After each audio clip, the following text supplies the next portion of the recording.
Welcome back to Pixels and Pints. Joining me tonight is Tom. Yeah, hi. Well, I was going to say the sunny disposition in Tom and the grumpy old man in Dan, but kind of ruined it. And of course, Dan. Well, I might have the sunny disposition in about an hour. I've taken some pretty good cold and flus, so we'll wait and see what happens when they kick in. The proper pseudoephedrine. The other stuff is shit. I took daytime ones at 7:30 at night, which is always a fantastic idea. And I'm Pete. Daytime. We're going to cover all our favourite pop culture, TV shows, movies, comic books, video games, maybe won't be board games this episode. Anything we want to fucking talk about, pretty much. Shall we kick off with a beer? So obviously Dan is sick this evening, so Dan is making the smart choice and is not drinking. Yeah. However, Tom and I will be doubling up our beers tonight to make up for it, won't we, Tom? Fuck it. I've only got to... Why not? Let's bloody do it. See what happens. Fuck it. Tom's been up for half of the afternoon anyway. Why not double down a little bit more? I was very responsible on my beers this afternoon, knowing that I had to record. Okay. I didn't have 3 shots of Jameson before I came to recording. Unlike that one time. What are you drinking, Tomo? I am drinking what is it, number 6,432 in the Garage Project Hazy Daze series. I actually don't know what number they're up to. Obviously, that was a really bad joke. Anyway, is this thing on? This is their latest of the series. It's they've stopped numbering them now. They just use the hops they use: yeah. Equinox, Strata, Citra, and Eclipse.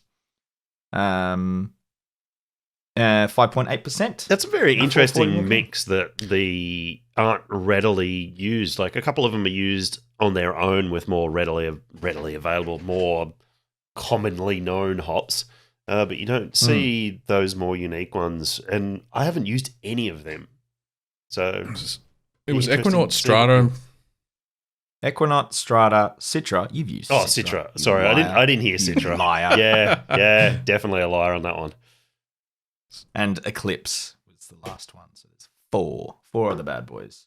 It pours a lovely golden color, nice and thick. Almost looks like a glass of orange juice. It has it's not the biggest, punchiest aroma you'd probably expect from having 4, like quite relatively, and they say very fresh hops. They're different combination of the freshest and juiciest hop varieties. If I go very dark, like I usually do on these screens that you yell at me for being too right, it means I'm Googling. Okay. I'm just looking up the flavor profile in those hops. It's a bit of a citrus mix bag. There's a nice bitterness coming through that. Oh, I need to shave because I'm getting little foam moustaches. Let me wipe that bad boy off. It's the Belgian dip. It's how we do it in Belgium. It is, yeah. It's not like pure. It's not like a tropical smack to the face. It's a bit more balanced. Definitely more of that like pithy citrus coming through. And it's pretty sessionable for 5.8. It's getting up there for a hazy pale. I mean, 5.8's that's the strength of batch West Coast. So that's a good solid ABV for a hazy pale. Well, even just, it's a nice thick mouthfeel. Sorry, just looking at the Equinox hop profile. It has quite a unique listing here because it goes from the fruity and citrus notes that most all American hops say to melon, berry, citrus lime, apple, and papaya. Now that's a pretty broad spectrum of go from hop characters. Go from definitely getting citrus to sweet, but like the lime, I'm getting that that's kind of coming through. In terms of that bitterness, like that pithy kind of like citrus peel. It's very good. It's quite an enjoyable. I think the last few of these hazy days have been a bit too sweet for my palate. So it's nice they brought back a bit of that bitterness. And I would give it a solid 4 pixels out of 5 pints. Cool. Mr. Peter. Well done. I mean, Garage Project, they know what they're doing. If they didn't, then I'm pretty sure that's a sign of one of the first signs of the apocalypse. If Garage Project, they know what they're doing, then we're fucked. Well, let's not scare anyone because they may make a beer that we don't like. Yeah. Actually, Daze just released the 4th Horseman. Yes, I saw that. Horseman series. Yeah. I saw that. But we're going to park that because you always do this and I end up with this 15-minute segment of your beer and then 3 minutes for the rest of us. Yeah, but I did interrupt him quite a bit there. So I'm done. I gave him a score. Cut. So I'm drinking Little Bang Brewing's The Naked Objector. It's a West Coast IPA weighing in at 6.5%. And it's really done good. For a West Coast, it's bang on profile. Pun unintended. That was terrible. Sorry. Lots of lemon pith, like sharp notes, but quite orange juicy through the hop profile, and a really good balance between bitterness and I want to see what the IBU is. Perfect balance between hops and bitterness. It's actually just fucking solid West Coast. Have you tried this, Dan? No, I haven't. No. I recommend it. I know you love a good West Coast. The IBU is not listed. That's kind of frustrating. I won't read out the can, but cool can art. I give it 40 IBUs. Throw a number out there. Did you look it up? No. Stab in the dark. 90 IBUs, according to Untapped. I have no idea. Fuck off. According to Untapped. Yeah. I don't know. I just read. I'd give this a 4.5. This is a cracker of a West Coast. Good. Excellent way to start the evening. The rest of my beers tonight are going to be kind of a lot softer in flavor profile, so I thought I'd start with a bit of a hit. Bang. Yeah, I already made that bad pun. And I'm drinking Shall we? What kind of tea, Dan? Green tea. Look at you, Mr. Green look tea. at you, Mr. Hoity-toity, little Mr. Moo. I'm drinking tea. Well, la-di-da, Mr. Fancy Pants. Let's kick off with some news, shall we, before we get carried away into pseudoephedrine-fueled psychosis. We interrupt this broadcast with some breaking news from the front. God of War. Day to day. God of War Ragnarok has a release date set, November 9th. And, like, okay, so first of all, they're doing 2 collector's editions, massive boxes with a bunch of random fake statue shit and some dice, and I don't understand why they do that. I've got a bunch of those little like the plastine statues that came with the AC and various Assassin's Creed games, and because they're cool, Pete. But looks they're cool. not. Shit's cool. They're not. They don't add up to a set. They're just a weird statue, and they're like that fucking big. Anyway, but life-size replica of Mjolnir, which looks very fucking cool, I have to say. But then the 2 collector's editions both come with steelbook cases for the but they don't give you the discs. So No what's the discs. fucking point of giving you a steelbook that will forever live on your shelf empty of anything? No, What is the fucking fucking point? You can put the stickers in there. Yeah, the download codes. What is the fucking point of giving people a steelbook if you've... It's gotta be for the people who have the PS5 digital edition, so that, I don't know, they don't feel left out. But... Because they're peasants. They're peasants. If you got a digital edition, you're a peasant. No, sorry. Get out of my house. To clarify, even if you go to JB Hi-Fi once it's released, or EB Games, or whatever your retailer is, and you buy the game, you only get the download code, is my understanding. There is no version that contains the disc. No, I guess I misread that. Fuck off. I'm misread it. boycotting. I'm boycotting. No, you're not. It's got a war, I'm Dan. not. Let's not Don't get be carried Absolutely away. not. But Don't lie to us. You looked directly in my face and lied to me. And it was caught on God film. damn it.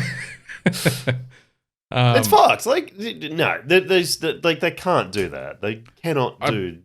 Well, they're certainly doing it for the 2 collector's editions, and there's only 3 editions, right? So the steelbook will look great on my bookcase as it is. But you're going to end up... So fast forward 5 years and you're going to end up with a bookcase of empty steel boxes. What's the fucking point? What's the fucking point for anything, Peter? Why are we here? What cruel world was invented by a cruel god that we're still here recording a podcast on a Wednesday night? Hey, nothing matters. This podcast is cool, right? Die. I live for this podcast. Fuck you, Tom. Look, Sorry, I actually don't know. I can't find any information about the I just assumed it was for the people who had the digital edition, so they didn't feel left out. Compared to whom?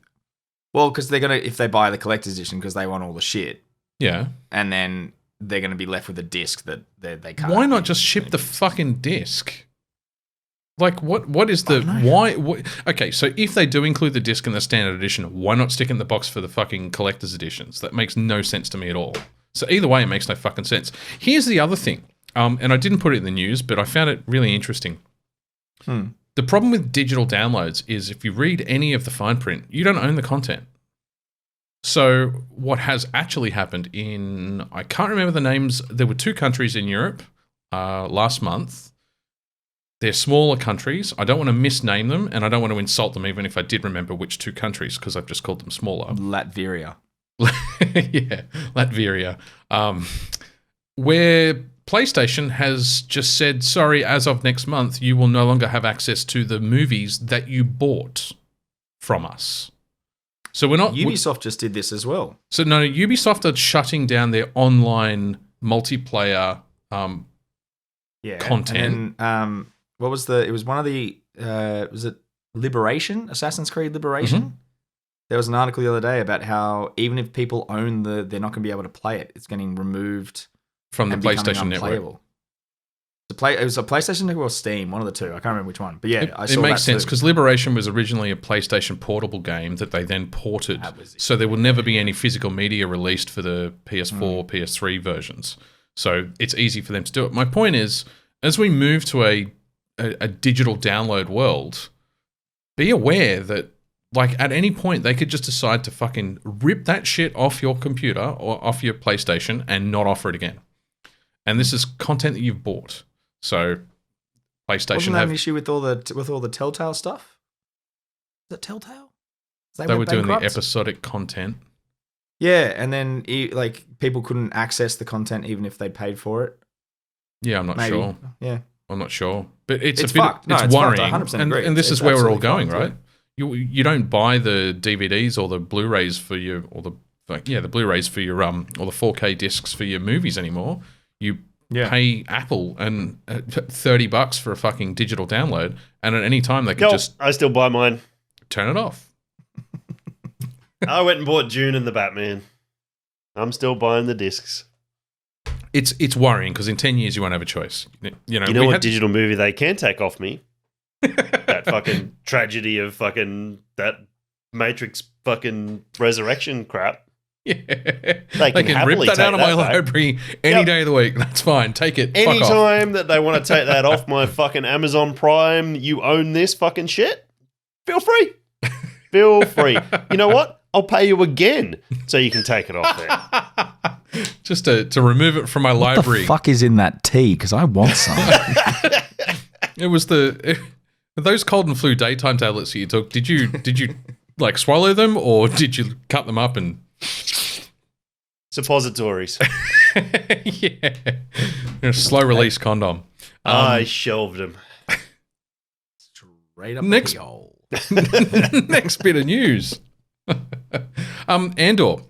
So I've found it interesting they've already laid out the plan for the full 2-season run. So they're only doing 2 seasons, 12 episodes per season. Thank you for doing the math for me, Tom. That's 24 episodes for anyone playing at home. And it basically... Just like the hours in a day. It leads up to Rogue One. So it starts 5 years before Rogue One. Through the hourglass? I'm sorry. I think that's it. We're out.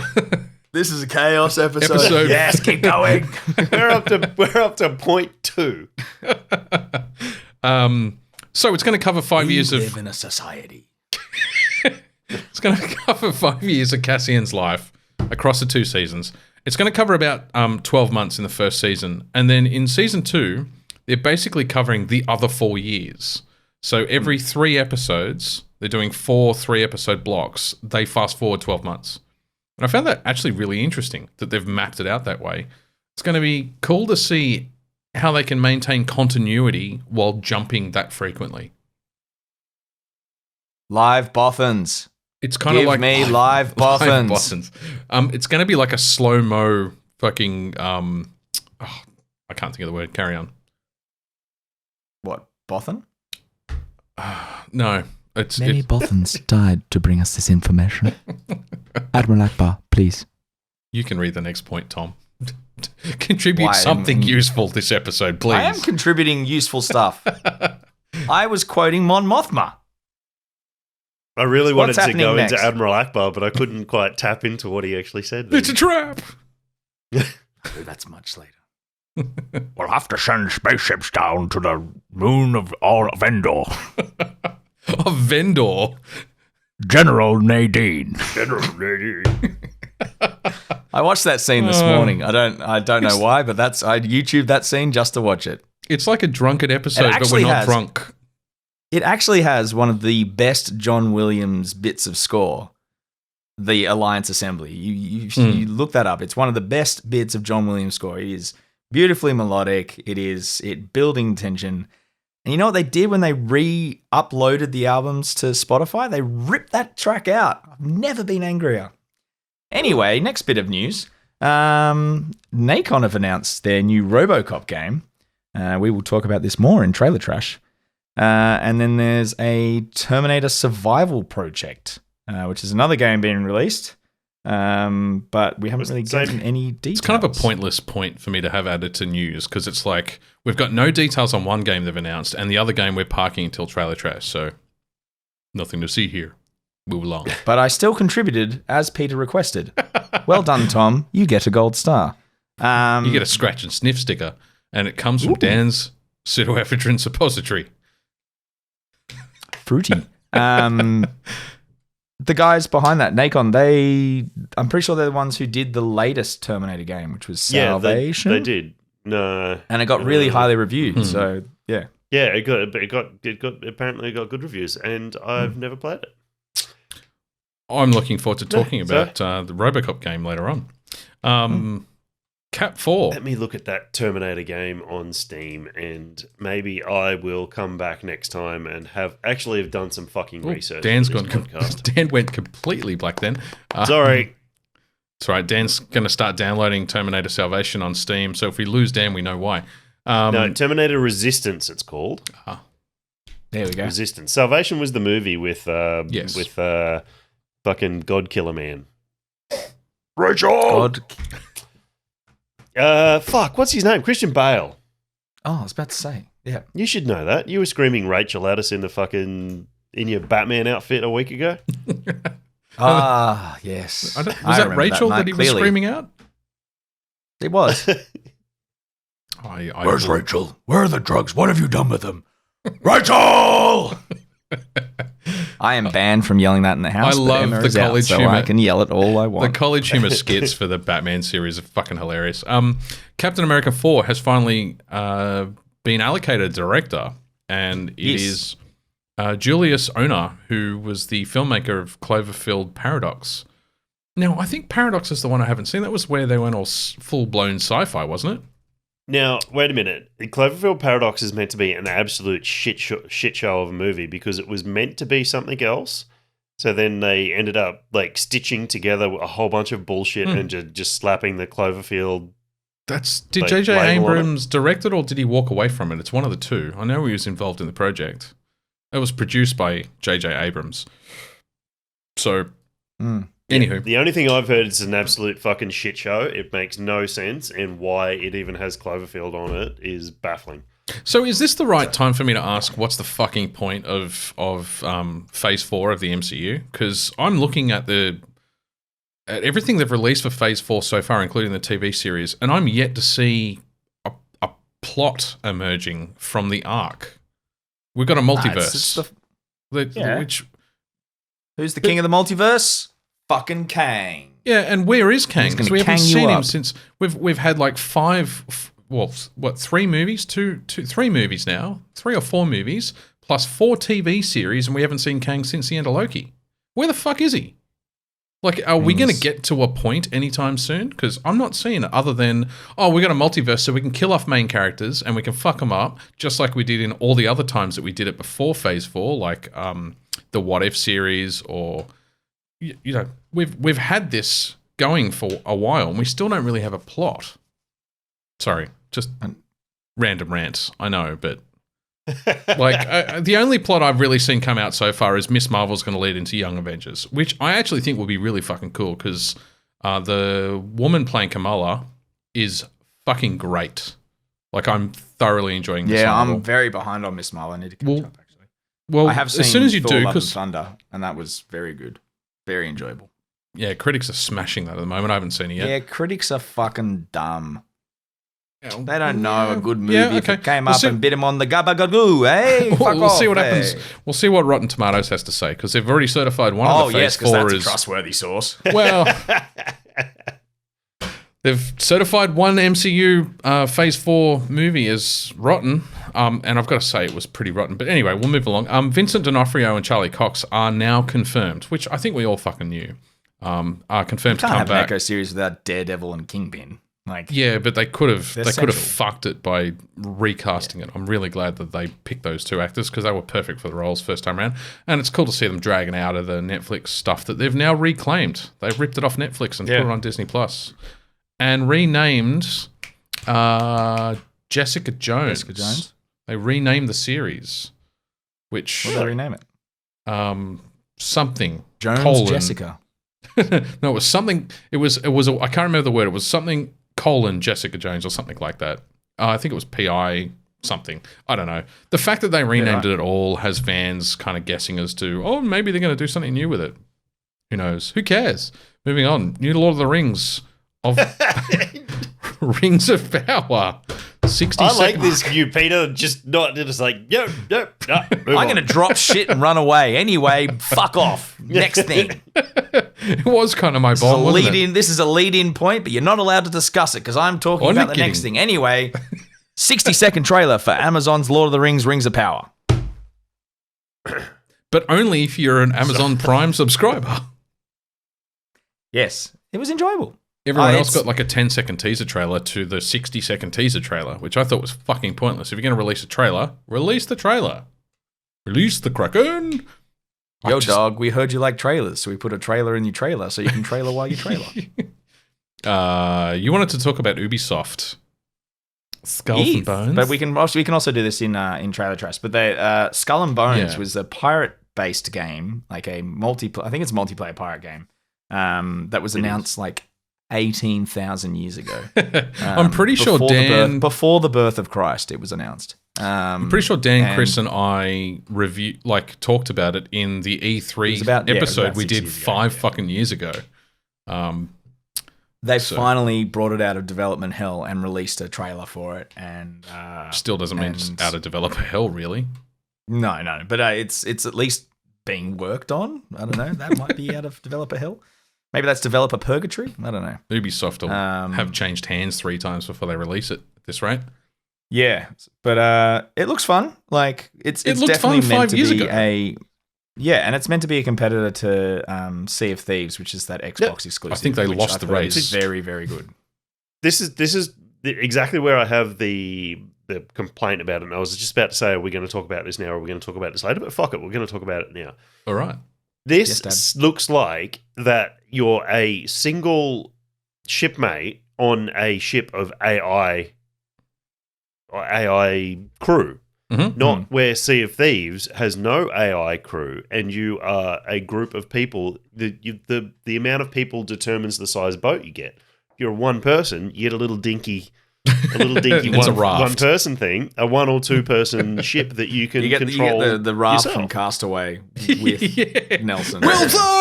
Wilson, not Nelson. Wilson. Yeah. Whereas where this looks like you get a full size ship. And it's just you and an AI crew. Like it's like. I'm sorry for listeners. When Dan takes pseudoephedrine, he starts with getting a lisp. It's a full size shift. That's what I heard. Yeah, I'm also completely stuffed up from my flu. So fuck you very much. Yeah, so I don't see the... Because we already got that like, game, Dan. says- It was Star Trek, the AC4. online Star Trek game, where you needed human other players in an MMO world to fucking log in and man the ship, or else you died. But Sea of already got Thieves that has game. been super successful. Yeah, it has. Yeah. And I think So it Sea of obviously Thieves is works. fun. I think the risk with Skull and Bones is if they take themselves too seriously, because Sea of Thieves works so well because it's a piss take of itself. It doesn't take itself at all seriously. It's just a bunch of fun. If they turn this into a full-blown fucking RPG with inventory management, simulator, then at best they might be able to get to the same level as AC Black Flag, and at worst it'll be a turd. And it's going to alienate new players almost straight off the bat, especially knowing Ubisoft. You're going to have pay-to-win things, microtransactions straight out of the gate. So someone's going to go in and go, yep, you know what? I'm going to rule this sea from day one, drop $1,000 on it, buy the best of everything. And they're going to get in there because you don't have that element of needing other people to work with you to run your ship. Like people are just going to drop money on it, and it's going to be unaccessible for like new players 5 years down the track because you're going to go in, you're just going to get fucking annihilated straight away. Yeah, totally agree. I mean, I don't know. Star Trek, the MMO Star Trek looked cool. It was a cool concept, but I've never actually played it, so it sounds like a good idea for this game as well. Yeah, I mean, I'll probably give Skull and Bones a chance. It has confirmed a single-player mode, and I am a fiend for a pyro game. Like, Assassin's Creed 4 is still one of my favorite games I ever played on the PS4. Sailing those seven seas was one of the most enjoyable experiences I've had on the PS4. Yeah, I agree. That was beautiful. I still and if they occasionally can go back. If they can replicate that joy, like without all the, what was it? Chasing sea shanties across roofs that drove Peter insane. Well, I was going to say, as long as Skull and Bones doesn't require you to, jump from your ship to another ship in the high seas and grab a fucking feather off the main mast and then jump back to your ship. Because fucked if I'm doing more collectibles, and we'll talk about that in my Are You Winning, Son later. Fuck collectibles. I'm over it for at least 3 days. Do you want to talk about Ubisoft trying to cash in? Right, Skull and Bones will be available November 8 on PlayStation 5, Xbox Series X and S, Stadia, Luna, Epic Game Store, and Ubisoft Connect. They're pretty much trying to cover everything. I'm surprised it's not available for fucking Switch and Game Boy Color. And don't laugh at me about my collectibles. Fuck collectibles. So over it. Buggy collectibles. You were talking. It must be he's reiterated the point twice. Buggy collectibles. You want to talk about E3, Tomo? It's coming back. I don't care. Probably send it back to the pit from whence it came. Maybe we'll get another trailer for Beyond Good and Evil Part 2. Yeah. Hey, that trailer was pretty good though. It was an epic trailer 5 years ago, yeah. Yeah. E3 is apparently coming back next year. It is being brought back by the company Reed Pop, who are the guys who make Star Wars Celebration and New York Comic Con happen. So from that, I read that originally as on the sheet. I read that originally as red poop. Cool. Because you're a disgusting individual who needs a lot of therapy. But yeah. Anyway, Reed Pop, red poop. Red poop? Reed poop. Reed poop. That's what Reed we're poop. calling them now. Yeah. Reed poop. It's a human caterpillar. Oh, God. Human centipede. Get it right. Yes. But look, if they can make Star Wars Celebration run as successfully as it did, and New York Comic Con is obviously like Mecca. Like, you got to have. Well, no, San Fran is the original Comic Con. That's Mecca. Yeah. I'm sure East that's Coast correct. Forever, baby. Isn't it? Yeah, no, it is. Yeah. No. San Diego. San Diego.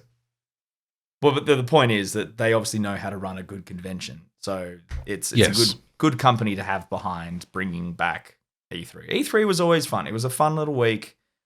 It was, your cinematic trailer heaven for that week. It was it was a lot of fun to do. And, I would happily do another live late night podcast recording as we watched E3. It was a cool concept. If it comes back as a successful thing, yeah, sure, let's get behind it. I just Yeah. It's been shit 2 or 3 years in a row, which is why they fundamentally cancelled it, because it was crap. Yeah. It was just a bunch of execs, wanking and jizzing on stage, and it was a virtual stage anyway. It wasn't about the content anymore. It was about the tossers on the stage in their fucking fancy suits. It's anti-gaming, really. It's just and it didn't help that all the big players, so Microsoft and PlayStation, just turned around and said, "We'll just host our own thing rather." Yeah, because they bought all the fucking studios. Yeah, it's not surprising. Yeah. Anyway, that's the news. Cool, that's the news. It's a fucking kind of a passive-aggressive, but kind of just aggressive news segment. Now we're going to talk about our second beer that I don't have. So, have you got your second beer handy, Tom? While I go grab mine. I do, but I still need to finish my first because I was yelling things, Peter. Bottoms up. This is the hate. It's the hate episode. Oh, no. You've done it. You've gone and done it, Peter. Why? What have I done? Nothing. Right. Making Tom Scully's beer. Well, Tom. Wow, I'm marking that. Excuse me. We're out of control. What is today? Anyway, I haven't slept in 3 days. Right, you guys just talk shit. I have my and second fill. beer. I'm going to pour We it. can do that. Oh, you've already got your second beer there. What is it? Hit me. I am going to be drinking the Moondog Craft Brewery Stacks On. It is a strawberry lime peach imperial cocktail cream sour ale. Oh, bloody hell. How many more words can people shove in there? It's Cocktail Moondog. cream It's sour Moondog. ale. They can do whatever they bloody want. Yeah, I know. This I imperial know. cocktail cream sour ale is seriously stacked, folks. Luscious strawberry, zesty lime, and juicy peach are stacked on velvety creamy vanilla with a sherbety finish. I brought you your orange sherbet. If you hadn't have made the joke, I would have. Sherbet. What was the name of the beer? Stacks On by Moondog. Cool. It is. Do you want me to repeat the title of the beer? No. I'm going to do it. Strawberry lime peach imperial cocktail cream sour ale. Just Hyphenated, the whole thing. Just that you don't put any data in the run sheet, so I need to know what it is. I do. I don't do it immediately. Maybe I'll do it in Is it a smoothie or no, it's a pastry sour. It's just a sour. Fucking hell, 7.5%. A fuck ton of lactose is probably what it is. Ooh-wee. I'm going to poop weird tomorrow. Yes, I've already had a yell at the batch brewers because they decided they wanted to take Pash and put as much fucking lactose in it as they humanly could. And let me tell you, it worked. Oh, really? It worked. It's like a sweet, it worked, but it's grape. mad scientist shit. It's mad scientist shit. Tastes like They literally bubblegum, just got surely. Fucking bricks of lactose and went fucking up your guts, here you bloody go. And so it's a Hubba Bubba, basically. No, Pash the Magic Ice Cream. They weren't very creative with the name, but you know what? It worked. We'll let it slide for a good beer. We'll give him a free pass on this one. Ispaw's nice, semi-clear. It's not as brown, actually. Sorry, the lighting's pretty shit in here. It's not as brown as it looks. It actually is quite a nice golden color. It's a fucking smells like a sour milkshake. Like I can already smell it. It's that nice like kind of sour milkshake. It's like pina colada-y, cocktail-y kind of vibes I'm getting already. Not the bad sort of sour milkshake. No. It's not your milk that you've the milk forgot has to check the date soured. on and then poured into your your coffee or your tea and then realized your horrible mistake and cursed every god known to man. Heaps of lime. It's not too old. Oh, Daniel. Oh, perfection. Oh man, that's spot on. That's like fucking wow. And it's a pretty close, like that's a big label too. So it's got nothing in between the actual Hats off to whoever was manning the label. It's focused. Yeah, well done. That's dirty. Oh, Sorry for everyone not done, watching the YouTube version of this episode. The label is perfect. That was the three men to have making AMSR noises through to you. Tom was showing us how well the label on the can was lined up. One of my very happy places. Yeah, that is very good. That is like, it's not overly lactosey, so it's not super sweet. So much that it doesn't taste like a sour. You know, sometimes when they do that lactosey sour, it's just like, well, this isn't a sour anymore. Yeah. This is just sugar. Dessert. This is just dessert. Heaps of the lime coming through. Really nice, pleasant strawberry aroma as well. I get a little bit of the peach. I don't get much. But yeah, it's 7.5% or something. But for Souchon, it's actually, I'll sit on it. So yeah, thank you. That's my joke anyway. You're up, Pete. I am. For my second beer, I am drinking Hop Nation's The Damned, which I think is actually a core range Pilsner, but I've never... Yes. I hadn't seen it. Bring it back, Peter. Yes. I hadn't seen it until recently, so, I mean, have they been brewing it for 1,000 years? Am I just behind? Who knows? Who cares? I see it fairly regularly. Yeah. No, but it's... Yeah, I haven't had it in a long time, but yeah. Well, had it as I've said to the guys, since I quit smoking, like, drinking beer is... It's like I've never had beer before, so every old beer is a new experience. I'm tasting shit I've never tasted before. That actually might be interesting, Pete. If we give you a bunch of beers that you've rated before and see how they change now. Well, I have noticed I've tried 5 or 6 more dark beers after the last episode, and at various levels, they all taste smoky. And it's not just because I'm craving cigarettes, Roasty. Dan. Yeah, so I actually have to reprogram my kind of connection between the flavor and the word I use for it. Because it is roasty. It's roasty in the sense that burnt toast is smoky because it's burnt toast, but it's also roasty. I get it. No, that's a stroke. Yeah. Yeah, I'm not going to make the joke I would usually make at this junction. So this beer, this beer is. So could we just touch on that, because I think we actually spoke about this off in the chat when Pete had previously had the dark beers on the last recording, last episode, recording. You spoke about and we were obviously not in the same room, so we couldn't actually talk about the flavors that he was trying. Taste test it. That's what I'm trying to get out of my fucking muddled brain. And we got to the bottom of it that he's not actually talking about, like, roast and smoke in beer are two different things. So roast in a dark beer is your burnt toast, your campfire ash, those characteristics, which leads into your dark coffee and cocoa characters. And smoke is a very distinct, very bacony character that comes from smoked malts. So within beer, the terminology is very different.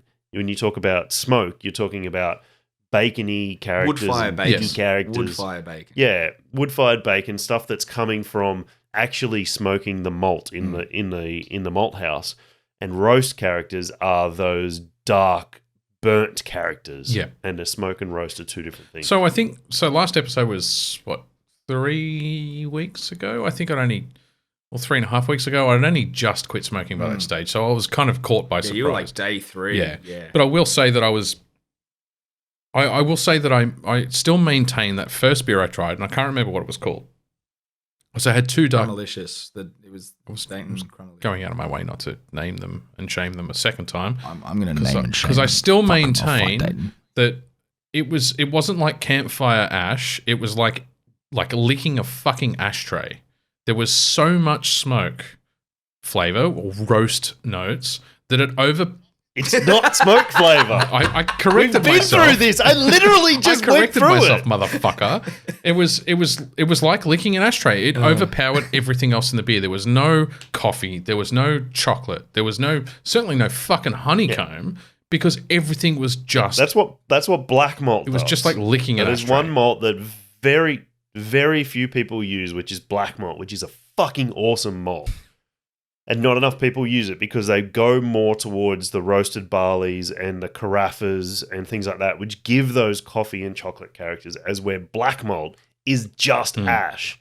Like you bite it and it's so dark roasted that it just turns, it's like, you seen that little kid that takes a spoonful of fucking cocoa and he thinks it's going to be like powdered chocolate? That's super bitter. And then coughs and it just goes out of his mouth. Breathed out, not in. That's what it's like. Because it's a good way to choke too. Yeah. So that when you chew on black malt, that's what it's like. It literally feels like picking up a piece of coal out of a fucking camp, out of a fire, out of an ashtray, whatever. Delicious. And chewing on it. It's fantastic. But not enough people use it. Maybe after because I'm a month off smokes, maybe in a few months' time I'll revisit. But the second beer started like that, but it mellowed out and there was a lot more flavour in it. So that'd be a good thing, actually, Pete. If you've just had that one from the most recent batch, Dan and I should find a can and see if we get the same thing, because then it could be a batch issue. Yeah, that might be an interesting experiment. Like we can do it off air or whatever, and just let you know. But yeah, it'd be because I'm surprised because I've had that beer before and I got heaps of honeycomb. Like I found it too sweet. My flavour profile's so much more dialed in now since quitting than it ever was before. It's one thing that came back almost instantly. So I'm surprised. I got no sweetness out of it whatsoever. So anyway, the beer that I'm trying now, the Damned. Oh right, yeah, you're Pilsner. drinking a beer. Yeah. So, which is not a dark beer. Which is not. It's in fact it's an extremely light straw color, and it's completely. I know there's a bit of condensation, but it is well filtered. It's a Pilsner. Surprisingly hoppy for a Pilsner. Like it's got quite a strong hop punch. Still has that. It has that farmhousey kind of. It's just very slight funkiness that you get out of a Belgian yeast, which it's a traditional Pilsner yeast, I would assume. But you could drink wrong part of Europe. Sorry, it's just the way that as soon as you said that, Dan was like, "No, you're wrong." It's not from Belgium. Where's it from? Where's Pilsner yeast from? Czech Republic. Czech hops. Pilsen in the Czech Republic, brewed by a Bavarian. That's why the Germans and the Czechs always argue over who did it. Because he couldn't brew it in Germany at the time because it didn't meet the Reinheitsgebot. So he went and brewed in Czech. Well, I mean, as the story goes, but yes, the Germans and then you get the Bavarians and the Germans argue that Bavarians are Bavarian, not German. So who fucking knows? But yeah, it's Czech. In this case. Pilsen's in this case, this particular Pilsner was brewed with 2 New Zealand hops, Rawaka and Motueka. Thank you. That's where the funkiness is coming from. Rawaka's great. I love Rawaka. Yeah. So I have to admit that I have been drinking. I bought a case of this particular beer, and it has just been a daily drinker. Beer, the Damned. And it's not too overpowering. You can it's got a solid hop profile to it. It's got just a little bit of, I've noticed, funnily enough, you get a citrus hit, like a hop citrus hit, in the first 1 or 2 mouthfuls, and then it's gone. I don't know why. It might be the carbonation interacting with oxygen. I don't know. But I've noticed that every single can, you get 1 or 2 mouthfuls of a citrus hit, and then it just mellows out. But yeah, it's great. I mean, and mellows out in a good way. Yeah, in a good way. I mean, pilsners are like if you think about the mass-produced pilsners, they're the easy to drink. Don't have to think about it. Just go and buy a case of Heineken, scull 'em. Or the old. I mean, Tui's Pils were actually pretty shit as a pilsner, but the old silver bullet, sir. The wreckers, if you're a misspoken fucking it goes, Newtown bum. Yeah, while your Sheila has a fucking glass of Chardonnay, yeah. No, I'll just let you process that. Yep. Tell us what you think about Resh's, Pete. The Resh's Appreciation Society are coming for Pete. He lives at this address. Please find him at North Sydney. Admin at Bounty Hunter Brewing. No one ever. Wow. Shots fired. Yeah, fuck. So, yeah, I'm going to give this beer. Hang on. What's the ABV on it? It'll be a 4.8 or a 4.9, I assume. 4.8. Good guess, Pete. I'm going to give this... Well done. Well done, Peter. Good form. I'm going to give it a 4.25 just to piss Dan off. And I don't think I got a rating out of you, Tom. No, you didn't, because I didn't rate it. I'm going to go the same, just to piss off Dan, because fuck it. Because it's fun to piss off Dan, yeah. Right, let's move on to a bunch of mini spotlights. We've got a bunch of mini reviews, because this episode's just been a bit of a clusterfuck, frankly, if we're being honest with ourselves. No, I think it's exciting. It just shows that we've all been just watching different things and playing different things and experiencing different things. We're different people. We are. Different walks of life. Takes different strokes. It's a fucking melting pot. All right, Dan, you wanted to talk about Edgar Wright's latest movie, which, I mean, we did the review 2 episodes ago, and this movie was a pretty big deviation from the work that we'd reviewed previously. Because you watched it today, didn't you? I did. No, Tom, no, I worked all day. There's no way I took 2 hours out of my workday to watch a movie. He's like, he reminds me of that little, like a cat. The drinking fucking duck. I don't know what just happened to my camera. There we go. Sorry. That's gonna be fun for the YouTube watchers. Okay, Tom's turned into a cat. Just highlight Tom that. Take the 2 of us off the screen at that moment, Pete. Leave Tom. Yeah, there's a YouTube short, Pete. Just Try professional podcast recording at its finest. Top shelf. Yeah, I really liked it. I don't want to go into what the movie's about. I went into this movie knowing Edgar Wright's previous movies, really enjoying them, really liking his film style, not knowing anything about what this movie was about. I know Soho is a district in London. It's basically like King's Cross here in Sydney, the same sordid history that turned into a... It was red light in the 60s, 70s, and it's kind of turned into party... Like, it was always party central, but it's kind of cleaned up. So exactly like King's Cross. It's kind of cleaned up and still the happening place to club. Yeah. Yes. Yeah. So I went in not knowing anything about this. I thought... knowing Edgar Wright, there was going to be something to it. And I was very, very pleasantly surprised, not just by the content of the movie, the quality of the actors, the storyline itself, but by the amazing filming sequences that he did in it.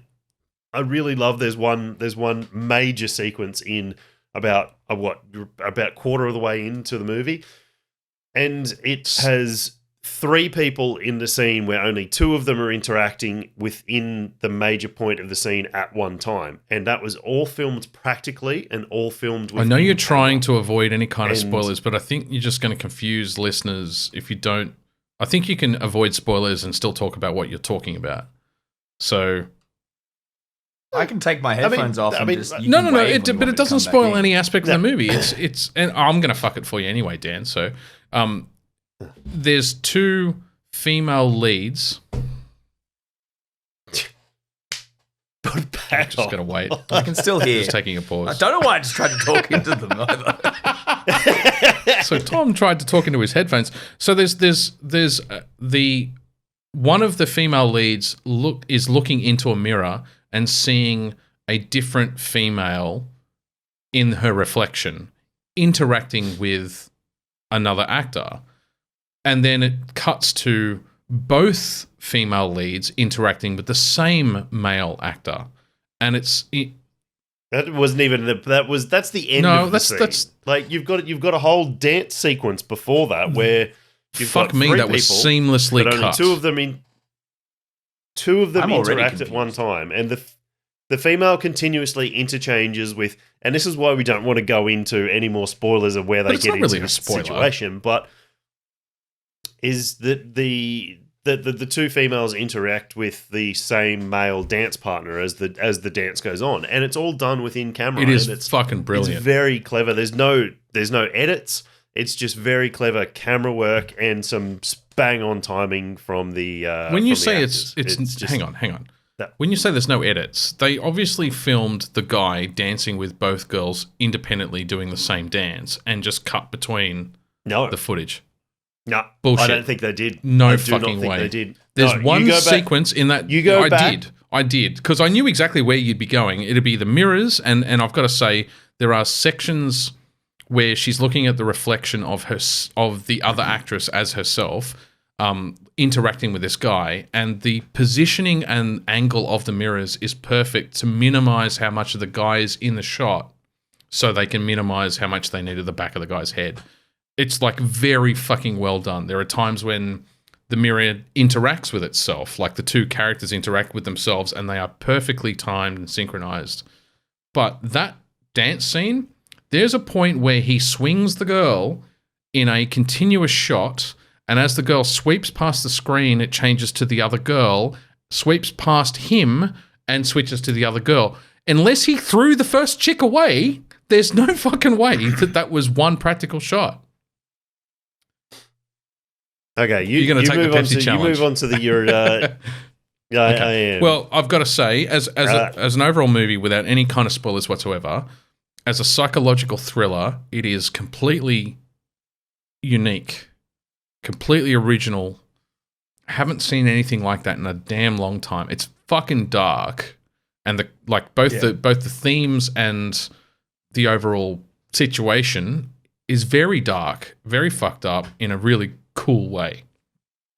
Mm-hmm. But the cinematography to tell the story is fantastic. And nothing that Edgar Wright's ever done comes like it. Okay, so I found a 15-minute behind the scenes of the dance sequence. I am not going to watch that now. We will revisit this later. Was there a Cliff Notes? Fight paused. Was there a Cliff Notes? Was it practically shot? You guys keep without going. Watching. Okay, I'm looking all right. My brain's I'm not going to watch it now. I'm going to watch it now. Give me 2 seconds. You guys, cool. So, next one, Ranger Things. We're going to do Doctor Strange or Stranger Things. Let's do them both, but let's weave in and out just to fuck up the audience even further. Being one of those nights. Dan distracted by what he's researching? Yes. Let's do Stranger Things because he doesn't really watch Stranger Things Season 4. We already covered the first 6 episodes. Part 2, which is 2 episodes. Which is the last 2 episodes. Well, the last 2 movies. Yeah. First one was 90 minutes. That was a long... episode long fucking episode. 7 was 90 minutes and episode 8 was 120 minutes. 2.5 hours. Oh, no, you're right. It was 2.5 hours. 2.5, yeah. I thought it was 2.5 hours. Yes, because the longest single episode of a TV series is held, the world record is held by a Turkish TV show, which was a soap opera in Turkey. I don't know how I know this. I can't remember what day it is, but this fact is right here in my brain.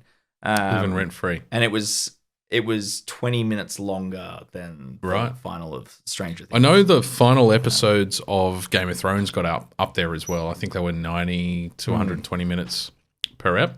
Oh, yeah. Movie length episode. Just release a movie then, idiots. Or break it into 2 45-minute episodes and be done with it.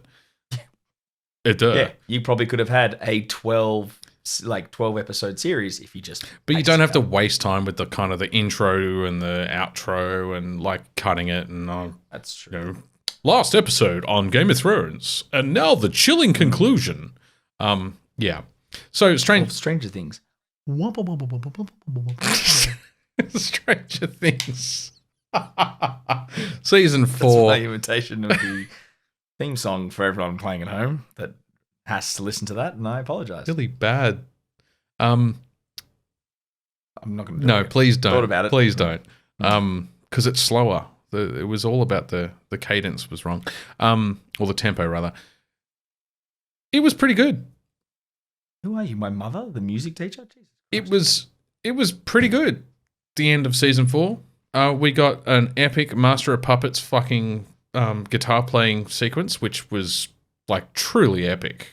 Fucking fantastic. And it was... And the guy played it. He played it. I've seen the behind the scenes stuff. He played the whole lead. It was, the lead part. And it was a perfect Metallica track. It wasn't just they picked Metallica, which was the right band for the era and the sequence and the themes that were going on in the background and the darkness of it. And the year.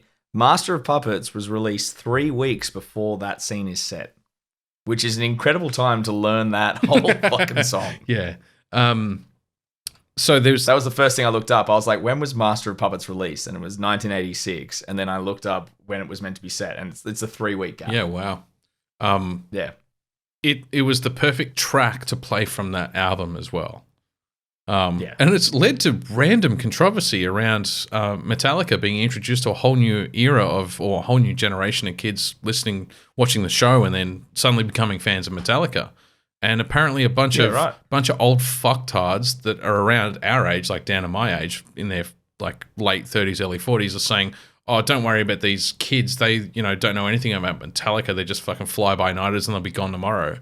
And Metallica actually piped up on Twitter to say, "I'm sorry, but a whole bunch of new fans are experiencing the music. And they'll probably stick around and hear a bunch of other tracks that they wouldn't have otherwise heard. So shut the fuck up. Our music is for everyone." And good on them too. I mean, it's the doorway into metal, right? I mean, look at what that series did for fucking Kate Bush. Well, yeah. Yeah. And I'm sure there was a Megadeth track that featured in one of the episodes as well. There was I'm almost certain there was Megadeth in that series towards the end. There was a whole bunch of good, like, heavy rock metal in that series. One of the best memes that's come out of that is when Eddie grabs the cassette and he's like, "This is music," but people have just been changing the cassette he's done. And one of the best ones I saw was the album for the Book of Boba Fett, and him just screaming, "This is music!" I was like, yeah, Ludwig Göransson is a fucking genius, and you should all listen to that whole album. But yes, it was a very satisfying conclusion. Oh, it was. I'm going to interject here. Rewinding to the last topic. The only one digital visual effect was designed for this dance. A very short moment where the faces of the two actresses follow one another on the screen too quickly to be able to turn. Hey. So everything else was in camera. Okay. Dan, flawless victory. Fatality. I'm going to watch that. We're going to talk about this again next episode because I'm going to watch. I'm reading the article where Edgar Wright has spoken to this journalist about I'm going to watch the sequence. Like, if there's any, you said there was an hour and a half. What did you say? A 12-minute or a 15-minute behind the scenes? No. It was on the whole movie, not just on the. I'm going to dig it up because I just can't see how you can swing a female dancer in a 360-degree sweep and have the actress change twice and have it be physical in a smooth 360. I just can't see how you could do it. I'm telling you what I read, man, and I'm telling you what I saw, and I saw no. I want to know how they did it. And they're saying it's even if you're right, I'll be fucking impressed. Smoke bombs. Yeah, Batman fucking Rachel. Anyway, I think. Yes. On Twitter, there is a anatomy of a scene, and it is the top part, which is what being filmed, and the bottom half. I'll copy this link. It's on Screen Rant. And the bottom half is the same as what you showed us for that. I'll throw it up on the YouTube. That 360 room change. It's the high shot. Filming all the dances, and then the top half is what that was actually in the movie. Super impressed if it's all physical, man, because that's fucking hardcore.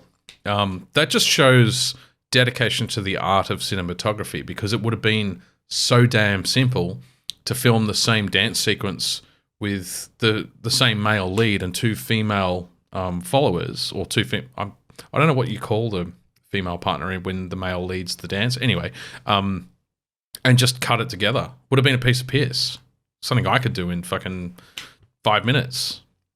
So maybe they sticky taped the two female actresses back to back at a perfect angle. Sticky taped them. So when they were just flipped, turn around. They used some double-sided tape on the back of their dresses. Surely they would have used Velcro so that they could still grab a coffee after the sequence. Yeah, cool.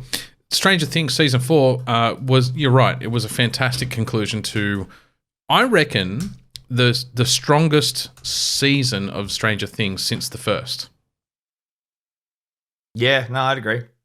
I said it took me a couple episodes to get in, but I couldn't. I thought that 2.5 hour episode went by almost too quickly. Yeah. It was perfectly paced. I am definitely going to watch it again, probably next week. I need enough time to have passed, and then I'll rewatch it again. Yeah, brilliant. Next mini review is Doctor Strange 2, The Multiverse of Madness. Tom, have you seen it? 2 out of 3 of us have seen it from memory. Peter, of course you've seen it. I saw it at the movies, you fool. You fool. Holy shit. Dan figured out how to log into the live run sheet. Fucking I'll loved get there it. eventually. Sick. Fucking Illuminati. Are you kidding me? John Krasinski as Reed Richards? Which was a piss cheered take. in the cinema. Which was a piss take. I cheered in the cinema. I was the only person in the entire Dendy of Newtown when he appeared using Kang technology. Thank you very much, Peter. There's your Kang reference in Doctor Strange Multiverse of Madness. And I was there, and Emma had to grab me because I went, "Fuck yes!" I have been waiting for John Krasinski to be Reed Richards for about 8 years. Well, they've been talking, like the fans was have been... perfect piece of casting. Kevin Feige, get over here. I'm going to give you a big old dating game kiss. Mwah! Yes. Fans have been asking for him to go in as Reed Richards for years. He has said that he would play the part. Unfortunately, I don't know that him cameoing in this movie, well, it's not cameo, but him playing the part in this movie necessarily means he'll be in the next Fantastic Four reboot. I think it's the... Doesn't matter because I got it. Why not? Doesn't matter. I got it.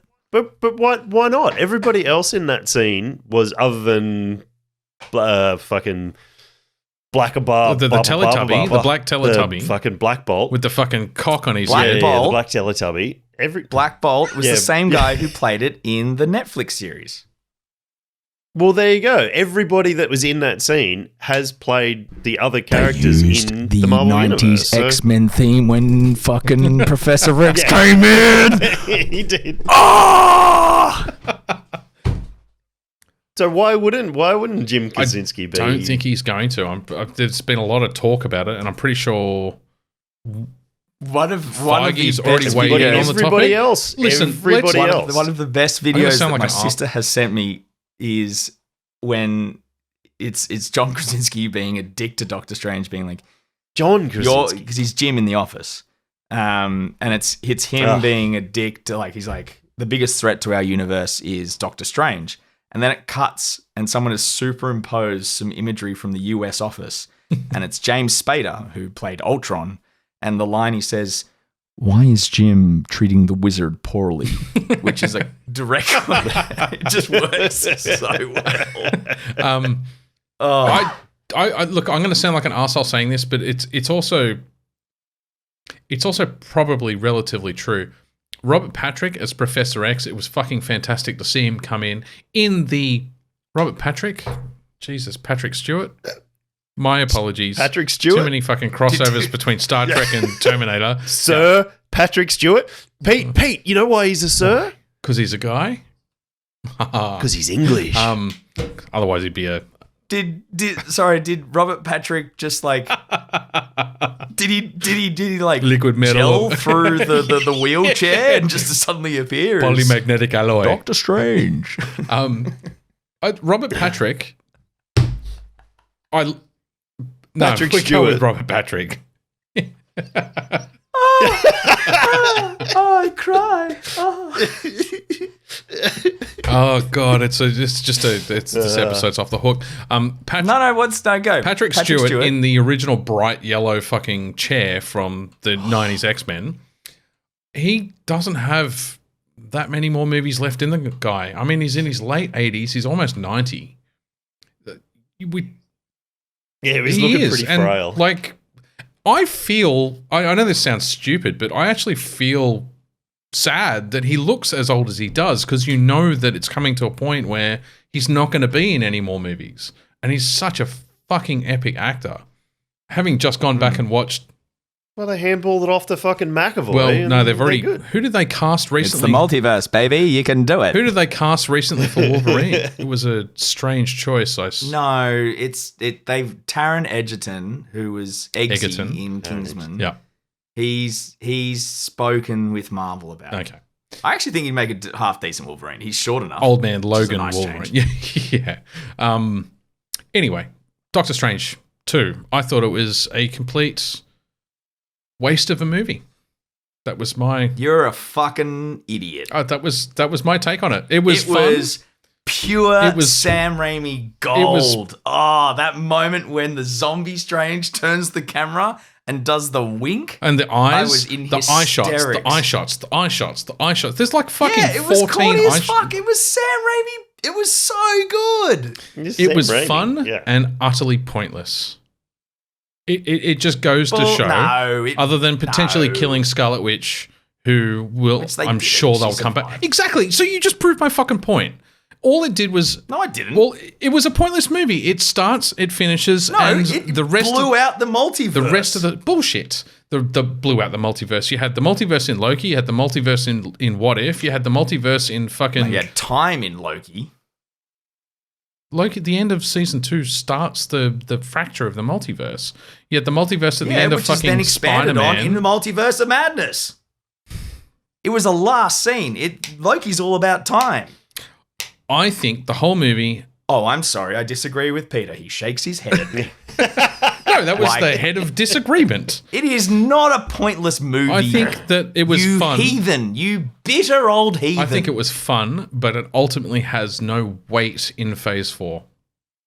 It has no weight. Other than to introduce America... You don't know what Phase 4 is. America Chavez or Chavez. Laying groundwork for phases to come. Other than to introduce the new character, America Chavez, I don't see the point. It's establishing Doctor Strange as the center of the universe, the Marvel universe. But he's not even the Sorcerer Supreme. He's not the center of the universe. Doesn't need to be. He's one of the most important characters because he's always going to do what he needs to do. And it's a bigger thing. And he wasn't Sorcerer Supreme in that And the only reason he wasn't Sorcerer Supreme is because he got blipped. You know the thing that bugs me about it? There is no gravitas to anything that they choose to do on screen until the multiverse is wrapped up. Because they could kill off a main character and just go, ha ha, only kidding, wrong universe. There's just no... So comics for the last 60 years.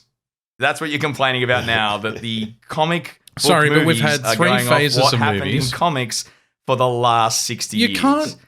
Death has never been a thing in comic books. How many times have they just brought back a character for no fucking reason in the comic books? And you're complaining that they're starting to do it in the movie. You can't joke it away. If you're going off the source material. You can't joke it away in a movie. You can't, because suddenly the most hardcore consequence to choices in the movie have no real meaning. There are no consequences. How is that any different from when it's a hardcore choice in a comic book? I'm not talking about comic books, fuckhead. I'm talking about the movie series. Wait a minute. Whoa. They've already done it. They literally have done exactly what you two are arguing about.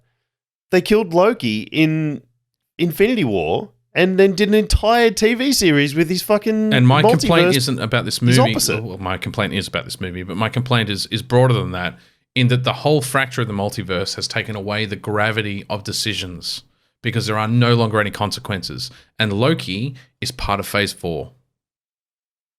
Yeah, and I'm saying that that's what's happened in comic books for the last 60 years. So what's your... video games. Every time I jump off the cliff in Guardians of the Galaxy, I reappear. But that's not the conversation we're having.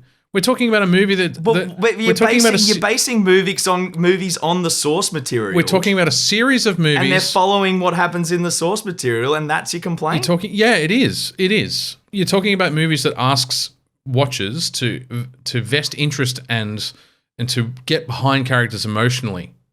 And yet they can die and appear in the next fucking scene because they just say, oh, sorry, it was the wrong universe and here's the real one. There's just no consequence to actions anymore because everything could just be rewound. And I'm saying, how is that different from we've been reading for the last 40 years of our lives? I think there's a different level of emotional investment. Oh, I disagree. I want to point out why I couldn't get emotionally invested in Doctor Strange. Sorry, Dan, I'm stepping in here and I'm putting my foot down. That's all right. I didn't like his wig. I love you, Dan. What are you talking about? Just down to earth, straight to the point. No, it was like I just didn't like his wig. It was like everybody else's wigs in the Marvel universe have been really good. Like in the Marvel movies, have been really good. This Season 5, episode 10. If you look at his wig, him, it was like with and without the Doctor Strange makeup, it's a big change. Yeah, I didn't like it. I thought the wig from all of the previous movies that he's been in was a far superior wig. It was too straight, and it was too much of a stark contrast where it went from like forehead to black hair. There was no color variant. It didn't tan properly. And I didn't like it, and it drew my eye every time it was on screen. My eyes went straight to to his hairline. I didn't like it. That's fair enough. I did not like it one little bit. Yep. There's my emotional investment. No. I think continue your argument. We'll park the argument. I think we should revisit this. We're not parking this fucking argument. We should revisit this at the conclusion of Phase 4. Because I think... So my prediction, and I'm saying it here, Season 5, Episode 10, Phase 4 will be the weakest phase we have seen so far by the conclusion of Phase 4. I mean... Yeah, because it was always going to be weak after you finally took out Thanos. But we needed to start building towards something else. I'm not seeing it. But it is that's a rebuilding. So that's a rebuilding of the structure of the Marvel universe. See by the end of Phase 4. But I just think it's weak. I just think it's directionless at this point. What is the direction of Phase 4? I mean, Phase 1... It's a rebuilding phase. But you didn't know what the direction... I thought about this... Hey, you didn't know what the direction was from Phase 1 there was, because there wasn't a direction at Phase 1. Phase 1 was the introduction of the MCU and the characters. We'd never seen any characters. Phase 2, we start building up, and the big bad guy emerges, and we start seeing the pattern of the fucking Infinity Stones in various forms through their own sequence of films. And then Phase 3 brings it all together. We don't need to go back to Phase 1 in Phase 4. We can introduce new characters in established movie sequences with existing characters. So we don't need to go all the way back to Phase 1. Ultimately, we need the anticlimax to be over quickly in 1 or 2 movies, which we kind of did. If you look at Hawkeye, that was an anticlimax from the end of Endgame. That was the emotional impact of the shit that just unfolded. We got through that. Let's move the fuck on into Phase 2. The big bad emerges. We start to see the pattern. The only pattern I'm seeing is there are an infinite number of universes with an infinite number of our favorite superhero characters, and we can kill them anytime we like, and they can just come back next episode or next movie. I'm not seeing the pattern emerge. There's no Kang pulling the strings unless there's going to be one of those really, really amazing pull-togethers at the end to say, well, all those things you didn't notice, go back and re-watch all the movies and TV series because they were there. Like, there's some hardcore foreshadowing that isn't really hooking me at the moment. I just think Phase 4 is weak as fuck so far. I want to be wrong. Let's be clear. Yeah, but just because it's not hooking you doesn't mean it's not there. And if they're going to reestablish, they do have to reestablish. They do need to start again. If they're introducing something completely different like the multiverse and all the other shit that goes along with that, then they have to pull it all the way back because they can't just introduce. And if you're going to Phase 4 where you're going to get Strange 2, I guess Thor's a little bit different because he's and they're movies. Tying him into Guardians. But if you're going to really in Love and Thunder, not. As someone who's seen the latest Thor movie, it is just a tangential, the smallest seed, tangential link. Yeah, but it's going to be magic and multiverse stuff over technology and. I guess the Infinity Stones were magic to an extent, but not within this sorcerer realm. So they do have to pull it back, and they do have to do things like re-establishing Scarlet Witch as a magic character, not as Miracle, the special mutant Miracle. Is that what they were? the mutant that she was originally introduced at. So they do have to do these things and reintroduce these sort of things. And they're going to be aiming at new people coming into this phase, because who wants to go and watch a movie from 2007, even though if it was one of the best ones? I rewatched the MCU 2007? 2009. 18 months or so. Yeah, we're old. We do. But we're old. We're a special breed. Yes. Yeah. No, I and that's what I'm saying. It is a rebuilding phase, and it has to be. Because I think the problem is, and this is where I see it, is if you try to go straight into the next thing, you end up Michael Baying yourself, and you end up with the Transformers saga, and nobody wants. That's not what I would have. That's not what I would have wanted to see either. That's kind of not what's in my head. What was in my head is introduce new characters through old characters, but build faster.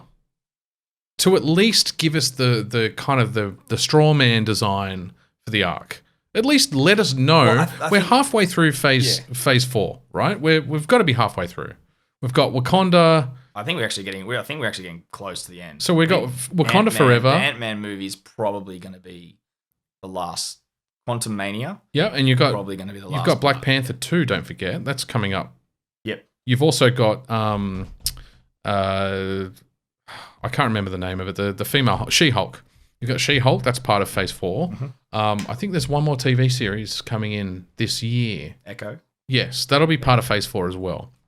And that's probably the conclusion of Phase 4, and we still don't even have an inkling as to what the overall big bad guy is. What are we working towards? What are we, what's the threat to the universe that everyone has to pull together for, other than, unless it's the existential threat of the existence of the multiverse.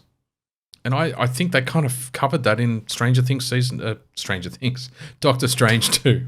Fucking. So Kang's meant to be the big bad. That's what I thought, but of Quantum Mania. So if Ant-Man's meant to be the last film of Phase 4, Ant-Man and Wasp Quantum Mania, and that's heavy fucking Kang, because that's where he thrives. He thrives in the quantum realm because he works outside of time. That's always been Kang's thing. So I think that's where we'll start to see what you want, which is he won't be defeated by Ant-Man and Wasp. He can't be. Mania. Otherwise, he can't be the Phase 4 bad. No. He will start to lay his plans, and that will tie into the end of Loki season 1, where we saw that he'd gone back or across time, and he had come into a universe where Kang was the supreme leader. So I think that's where we'll start to see the plan.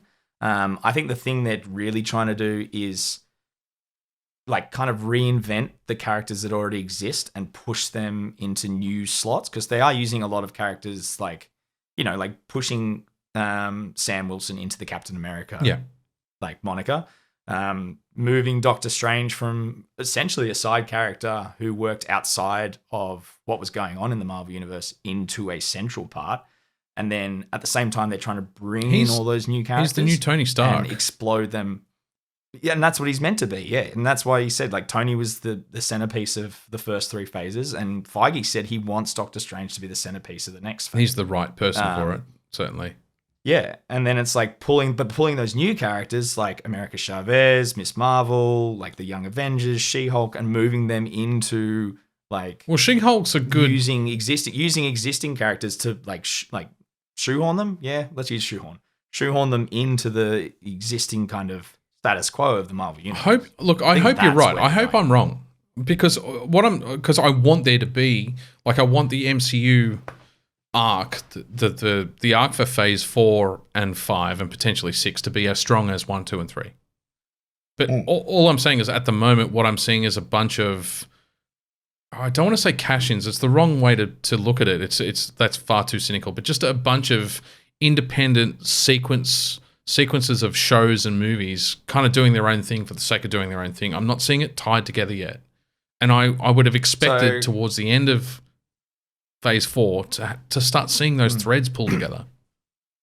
As the person who's seen the new Thor, it's definitely a wrapping up of what he went through in Phase 1. Oh, Phase 1, 2, and 3. Yeah. So it's a wrapping Sequence up of his character for that sequence. Yes, with that. Yeah, the Infinity Saga. It's a wrap up of his character after the Infinity Saga, and kind of prepping the him Guardians thing for is the next thing.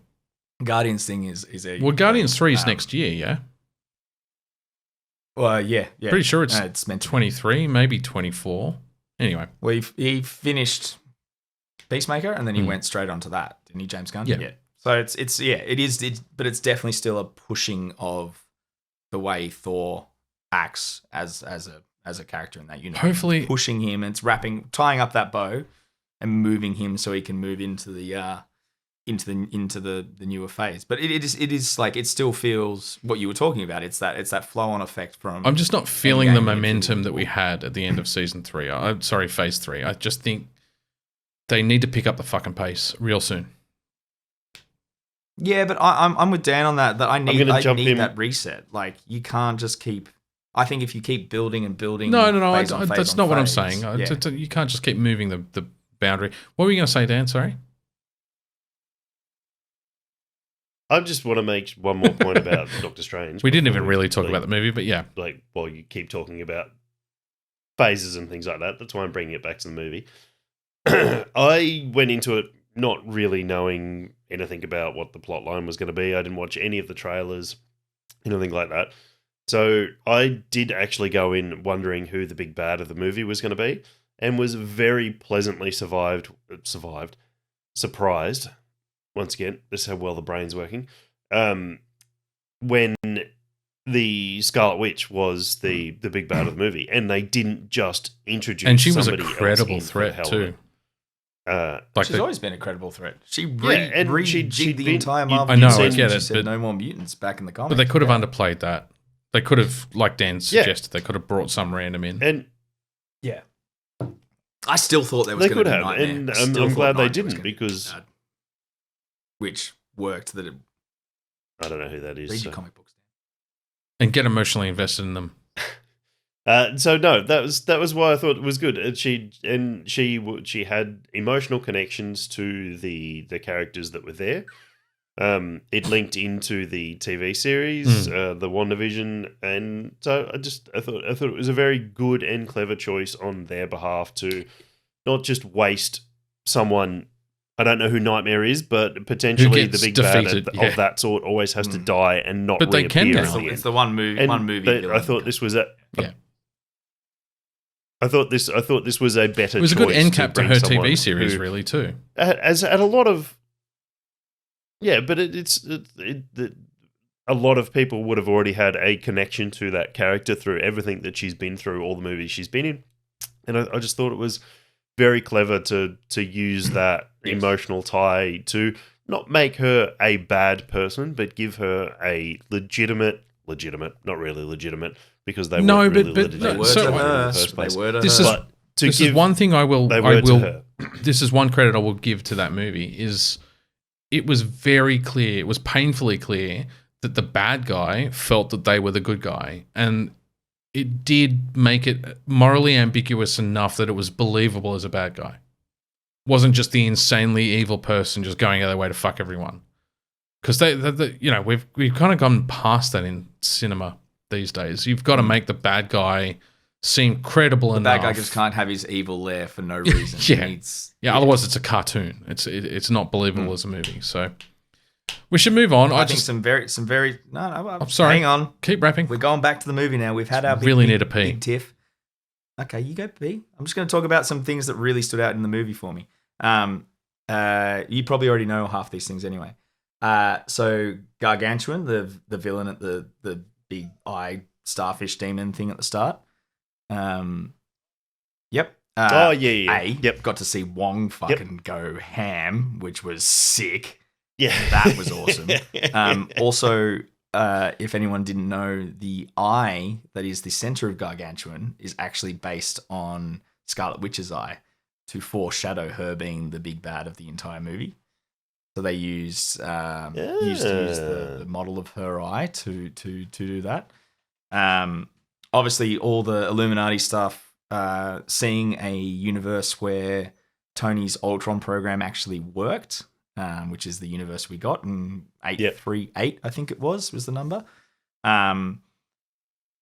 Reed Richards obviously using Kang's time portals. We got to see Captain Britain in live action from the What If series. The Captain Marvel, which we will see a Monica Rambeau, which we'll see again in the Marvel's TV show or Marvel's movie or TV show? Movie. I think it's a movie. That is slated for later release. Zombie fucking Strange was next level. That was pure Sam Raimi schlock. Even the point that we got a fucking Ash cameo. Yeah. The music note fight is definitely one of my favorite scenes. That was really fucking cool. And a really good display of how that magic actually works in the universe, where it's just like you just take things and use them. Like, it's not all portals. Also, that scene where Wanda whispers in the dude's ear and breaks the shield, that was some great, like I was tense on that, because that was some great like horror tension that they really built into that. And it's just like you can tell that Sam Raimi like just had fun and got to make a film that he wanted to make. And like it felt like it was a nice little like hark back to like the fun that was in Spider-Man 2. Because that is one of the best Marvel movies, Sony Marvel movies, whatever you want to call it. But Spider-Man 2 it's up here. It's up here. It's definitely up there. But you can tell that Sam's all over it. And I think that is just a testament to how much they trusted him as a director to do that. The Gargantuan, is it Gargantuan? Did you say? The tentacle monster? Tentacle, yeah. The fight on the side of the building was straight out of Spider-Man 2. It just had that feel about it. It was the same type of building. It had the same filter and light. Also, to it, you got to give Sam Raimi credit for one of the best suit up sequences I've ever seen in a superhero film. When he downs the martini and jumps off the balcony, and as he falls, he just summons the suit magically. It's just like, this is fantastic. But yeah, it was it. Yeah, there's a lot to be said. I can obviously. Ed and I have our differences about what we think about this film. It'd be boring if we always agreed. Oh, no, we're always going to disagree on those things. Even if I agree with you, sometimes I just disagree with you just for the fun. Sake of the listeners. No, I'm always thinking about the cross we carry. Thinking about the listeners. Listen to me. I think your fear is valid, but I don't think you have faith. I think we can trust you Marvel. Have faith. But we can trust Marvel enough that they haven't really led us astray in not having an overall plan. I think you can always bet a safe dollar on Feige. Feige hasn't just walked away and gone, yeah, just do whatever you want. No, I don't think he has. Over here, shaking money on me to cool me down. And maybe they're victims of their own success, right? In the sense that they did so much epic in Phase 3 that you can't just keep topping it. I almost forgot. Never mind. Can't just keep raising the stakes, because at some point there's nowhere to go. I get it. Anyway, I've said my piece. For one little throwback, that was actually another scene that Emma was like, why did you just get so excited? When Doctor Strange runs in against Gargantuan, he holds a giant fucking axe, which was a straight throwback to the Doctor Strange 2016 comic, where he lost a bunch of his magical powers and he had to use a giant fucking battle axe. And I cheered for that as well. I love the Doctor Strange comics. But yeah, if anyone has, you should really read a bunch of the Doctor Strange on Marvel Unlimited if anyone has it. I might try and grab the omnibus. They're really cool, but there'll be an omnibus or two for them. Doctor Strange, X-Men. I quickly wanted to just give a shout out to the Halo TV series. I finally sat down and watched it. We talked about it briefly like 10 episodes ago. Did you watch the whole thing? Yeah. In a night and a morning. Like, how many tea bags were there? What? Was there any? You've got to put one in there somewhere, even if it was just in the background. There had to be one. Had to be. I'm gonna look that up. Yeah, I'm trying now. Because that's all Halo. That's all Halo was. You had to teabag. I've got to say, I was thoroughly impressed. I was expecting pop-out crap, B-grade sci-fi, B-grade special effects. I think you were the only one, because didn't it get absolutely fucking I thought it just got slammed for the fact that they let Master Chief have sex, and they took his helmet off. Wasn't that the whole thing? He took his helmet off a lot, actually. But I've got to say, because you can't make a fucking TV series. It's just never going to work. Yeah, I was actually with the a first character episode. With his I was helmet on. It's never going to fucking work. Why would you even consider doing that? It's fucking dumb. Dumb. This is the way. Yeah, I actually because it could never work in someone like, I don't know, The Mandalorian. That could never work. Keep your helmet on. How dare you for an entire season? Fuck subtlety, Tom. Just throw it out there. I actually got those kind of vibes in the first episode, and I'm glad they didn't go that direction. My dad listens to this. He doesn't know what we're talking about. You fuckers haven't seen it, so let me just say, I don't give a shit what the critics said about the series. It was a good standalone science fiction TV series, and I've got to say, fuck the critics. Probably one of the best adaptations of a video game to a TV series I've ever seen, because it didn't just pander to the fans. It didn't just go like retell the storyline from the video games. It contributed actively to the lore, but it's set in the same universe. The special effects were utterly seamless, like blockbuster level quality.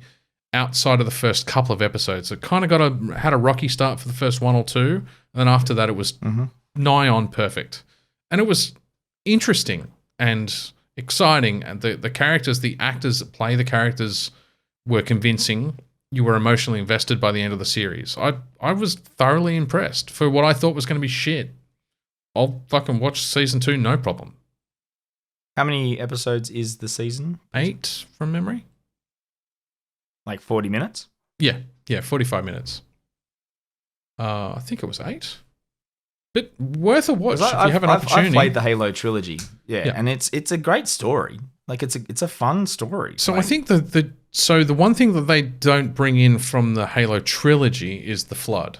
The Flood's not in it, so it's really kind of that's fair. They'd probably the first 1.5 games, because they.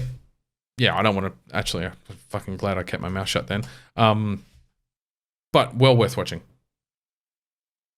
The end. Also, never Google search Halo teabagging without any context.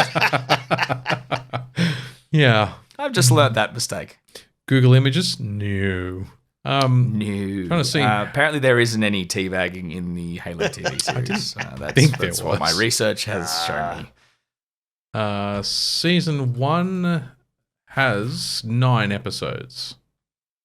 Okay. Yeah. And it's the who's the guy who plays Master Chief? He was Schreiber. What else was he in? Schreiber. But he was in another really good series. Pablo Schreiber. He was. Yeah, I don't know. 13 Hours, Skyscraper, Den of Thieves. He's a backup character in a lot of stuff. Maybe that's it. I recognized his face when I saw him. Orange is the New Black. I never watched that. He was American Gods. He was Mad Sweeney in American Gods. He was Mad Sweeney. Yes, that's it. That's where you would know him from. His magic coin. He was fucking fantastic as Mad Sweeney. It's great. Yeah, he's pretty good in this. To me, like I kept mentally comparing it to Foundation TV series as an adaptation of other genre, like other media, rather. I think it's up there. It contributes to science fiction is only good when it actually deals with humanity and the concepts of humanity or the themes of what it is to be human, and it does that really well. So, anyway, that's all. How are the Covenant portrayed? Are they done well? Yeah, they were scary monsters, but intelligent. Are they CGI? Yes, they're all CGI. No, there's no practical. There's almost no practical special effects, I've got to say, other than the human side. But like all the Covenant stuff is CGI, but like believable CGI. I was expecting like crap. Like I can tell that's not real. I can tell that's not really in that scene. I can tell this is a green screen fucking sequence. Yeah, none of that. So cool. Yeah. And for the listeners, you watched it on Paramount Plus. Cool. On my TV. I'm not sure what you're asking me. On my couch? No. What streaming? Yeah. Paramount Plus. Yeah, it's the only place you can get it at the moment, I think. They might have expanded it out, or they might be expanding it out to Apple Plus soon. Like, you can probably go and buy the DVD fucking season, I guess, at JB. I haven't looked into it. I can't get any of these on fucking disc anymore. Disc.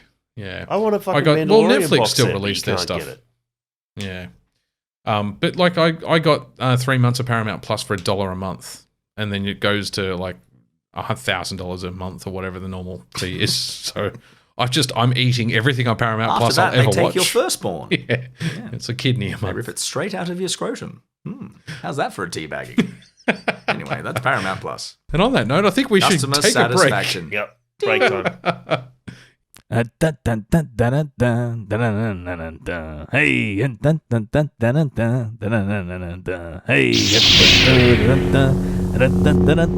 hey. And we're back. Hadouken! Just thought Have we I'd got any spice others? up and we're back. Have you got any others? Sonic Boom. No. Yeah. Come on. Surely you can do like surely you can do the fly kick thing that he says. I always think Finding that long. Yurotsky. I can't remember, but it always reminds me of Yurotsky Doshin. It's not. And then you had Dehausem's Fire. Yoga Fire. I could start quoting the Doom 2016 like Slayer quotes. That's in my list. The first stage before the darkness, before the dark times. Yeah. He is the Doom Slayer. Just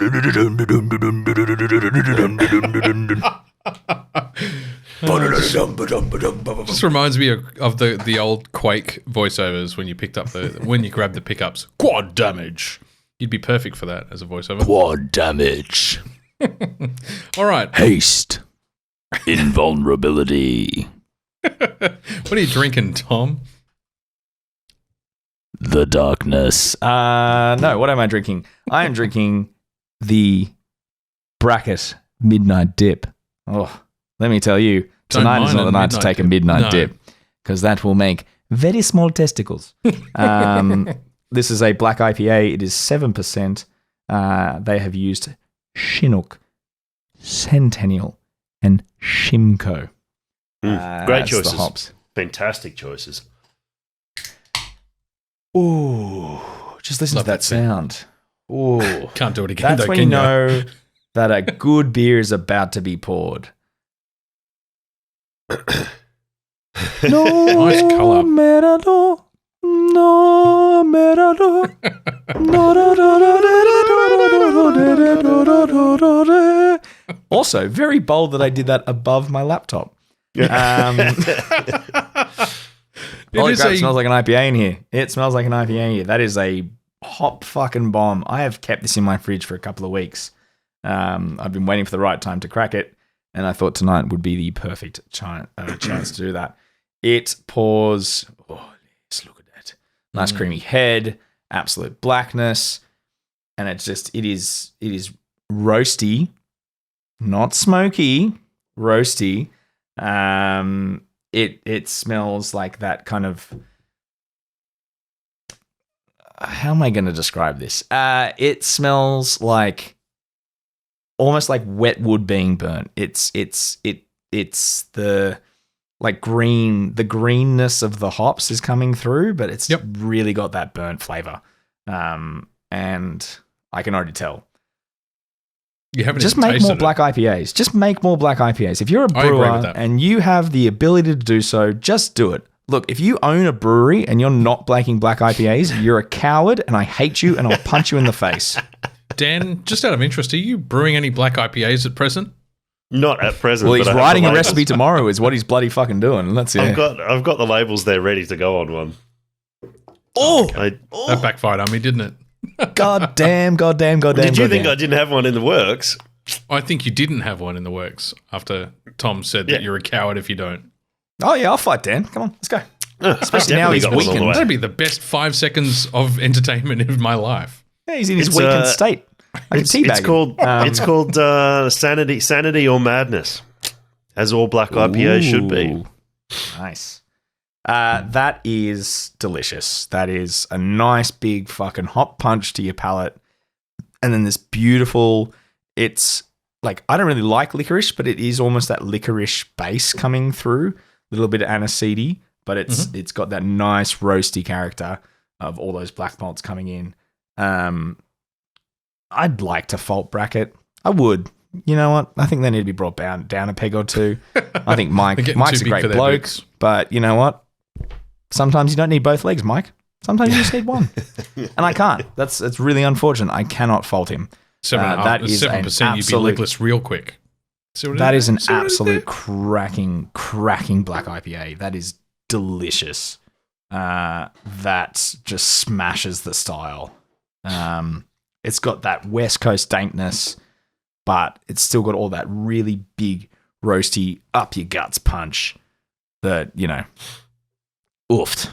Big oofed. Oofed. Yeah, 5 out of 5. Good job.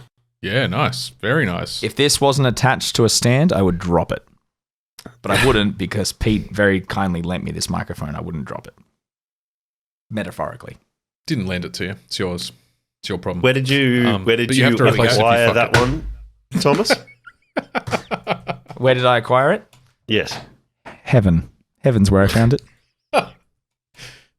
You should have seen seen that where it was brewed. cover, Dan. It's where it was canned. Where did I get that one? I got that from the Bouquet Boys in Marrickville. Okay. The Bouquet Boys. The Bouquet Boys. But I have seen it around the traps. I haven't seen it on tap. And I really want it on tap. Ooh, yeah. I think that would be so good. Glorious. Peter, what are you drinking?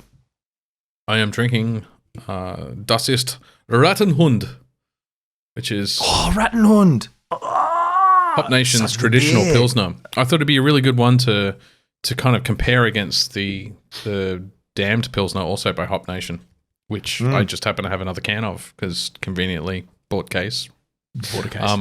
Yep. Just throwing that in there. So just conveniently, just happiness. Well, I fell into the rest of this case. I don't know what happened. Suddenly, my hand was on a can and I cracked it, and it was in my mouth. $50 for a case of 24 craft cans ain't fucking bad. Can't walk past it. And for a good fucking Pilsner too. So the traditional Pilsner has a more traditional flavor. When I say that, I mean you actually get, yeah, right. I vomit a little in my mouth at the same time. You get a lot more Pils malt notes out of it. It's lighter in hops. Like the Damned is quite hoppy. You get some distinct hop notes, whereas in the Rattenhund you get a lot more malt backbone. There's still citrus in it. There's citrus in both. That's quite straight line between the two, but I just get less. It's going to sound terrible, and it shouldn't. I get less flavor punch out of the Rattenhund. It's just a nice soft Pilsner. Which is the crispier boy? Definitely the Rattenhund, and it's also a lot drier. It's very, very fucking dry. Sounds like a traditional Pilsner. Yeah, I was about to say, that sounds like the hallmarks of a very well done traditional 4.8%. I'm going to give it a 4.75. Just it's pretty darn close to perfect. No, actually, I'm going to give it a 5. It's perfect as a traditional Pilsner. It's not what I would go to as something that is exciting to drink, but as just a beer, it's perfectly made. Good job. 2 5s. Sorry, I was trying to mute before I burped because only one of us is crass enough to do that on microphone, Tom. Dude. You know, when Chris did that, we actually threatened to throw him off the fucking series. So I'm going to be blanking that out. You challenged me, and I did what I did. I'm okay, sorry. fair. I am in euphoria right now. I'm in euphoria. Yeah, I am not responsible for my actions. If I get naked right now, I am not responsible. No one's challenging you to do that. Let's move on to trailer trash. Okay.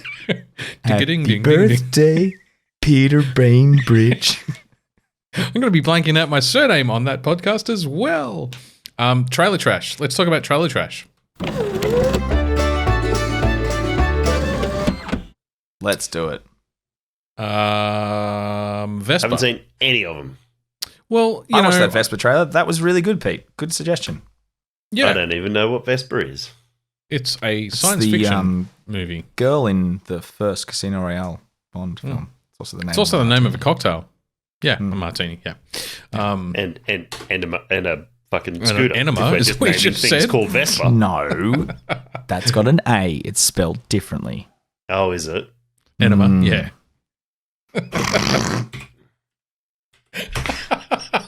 Please change your surname to Enema.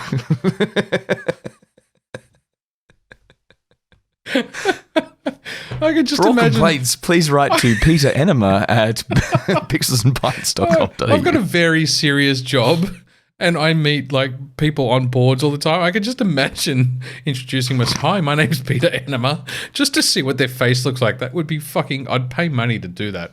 I'm pretty free-flowing kind of guy. Very loose, you might say. I just like to. I like to leave a room feeling cleaner than when I started. Yeah. Vesper, science fiction movie. Worst thing to talk about after that.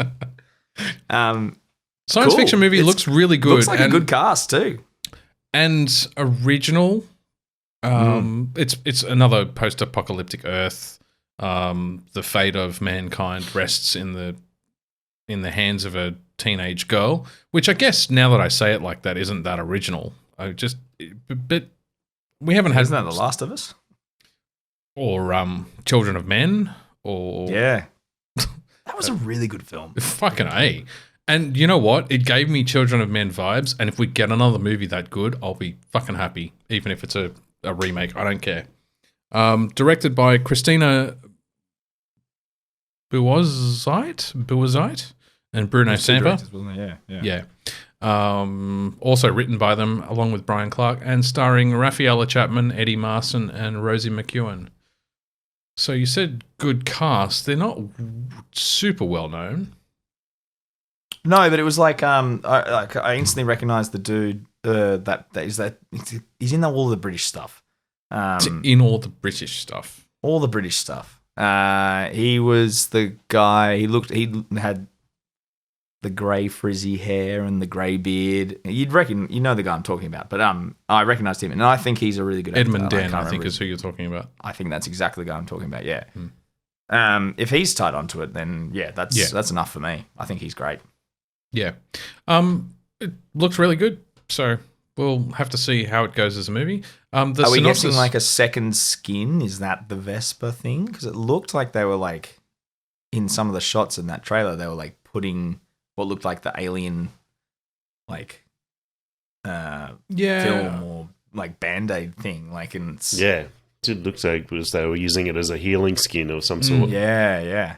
So that might be cool. Maybe it's linked to an AI or something because they had the little floating smiley face robot, or like a smart skin or something. Yeah. The plot synopsis they've got on IMDb is just so not what I got from the trailer.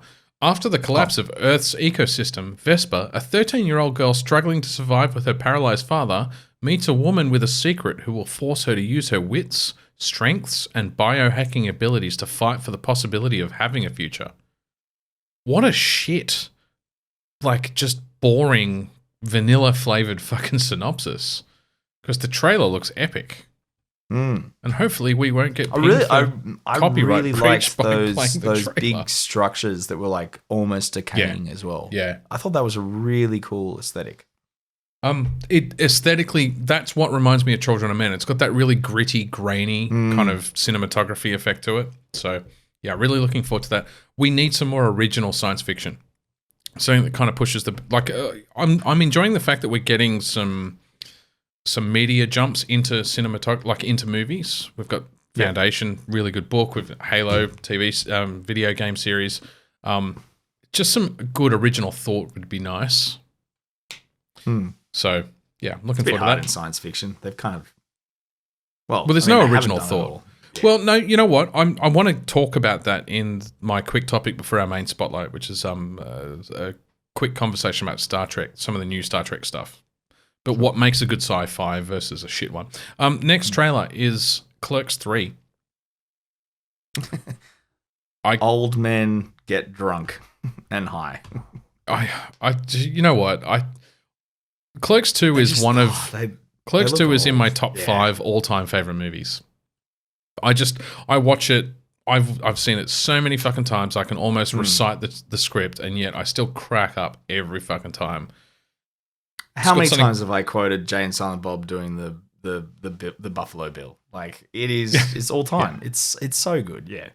And like we would with the last episode, we were giving shit on the trilogy. There's only one trilogy, and then fucking was it Samwise jumps up and bricks on Frodo's chest? That was a direct reference to Clerks 2. I still, every time I meet a Kelly, and I have a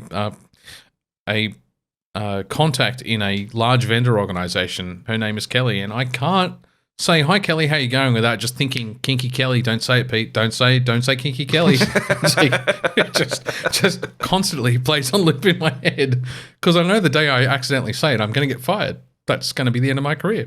Look, Pete, if it helps you, every time a total comes to $20 at the brewery, I'm like, $20, little man. Put that shit in my hand. Yeah. It's interspecies erotica, fucko.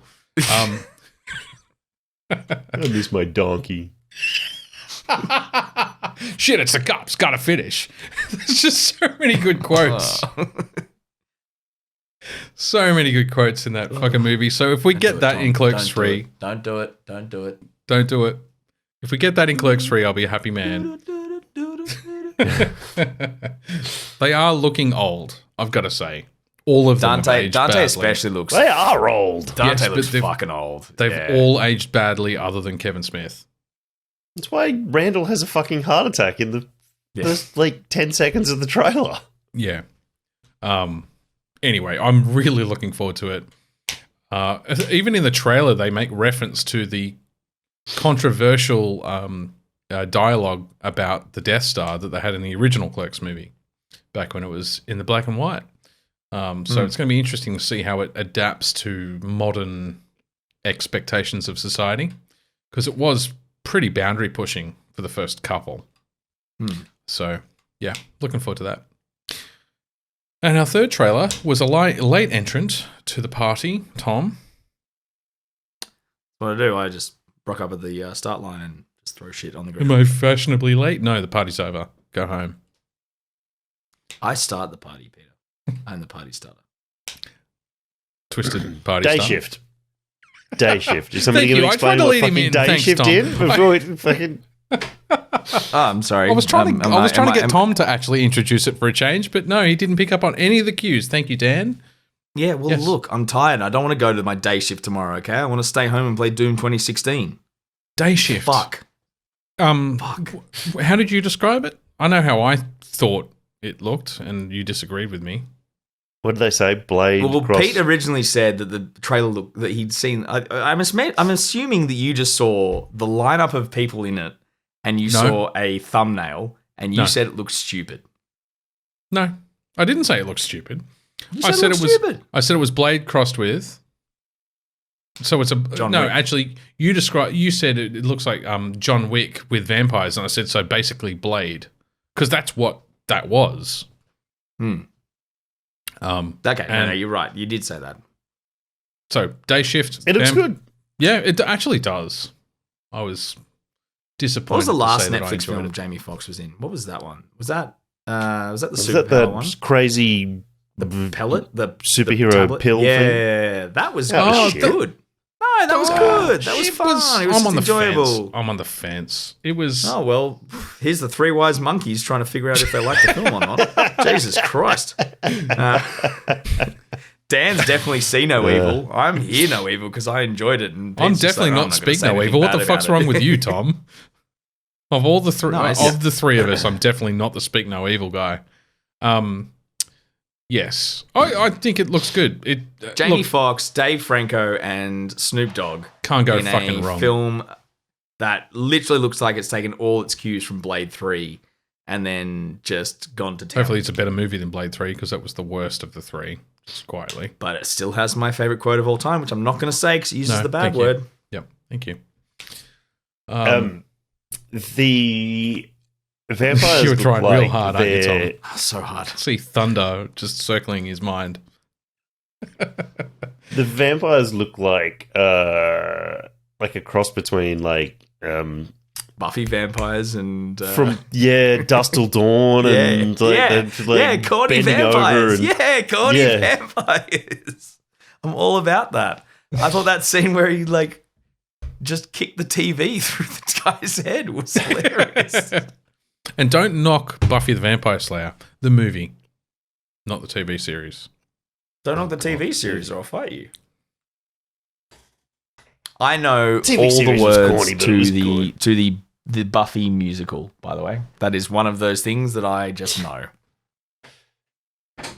Like the musical episode, or is there a separate musical? I bought the we went to Broadway. CD. I bought the CD for the Buffy musical, and I have no qualms about that. And I will listen to that to the day I die. It was all a musical. The mustard out. They got the mustard out.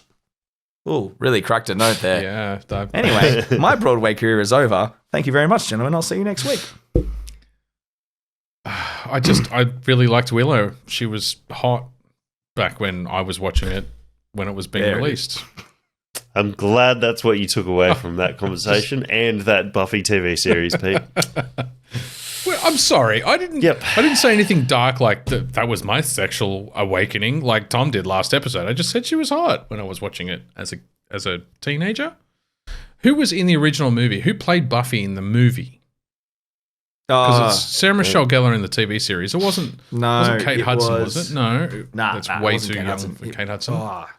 Not Alicia Silverstone. Giles as well. Luke Perry was in it. Luke Perry was a vampire. Our listeners are screaming at the fucking the radio right now because someone will know the answer. All I can see is the guy that gets stabbed, the vampire that gets stabbed with the ruler. Our listeners are back on the old wireless, listening to the old Buffy musical episode. Anyway, we're tuning in right now. We're putting it on the old record player. Shut up, Tom.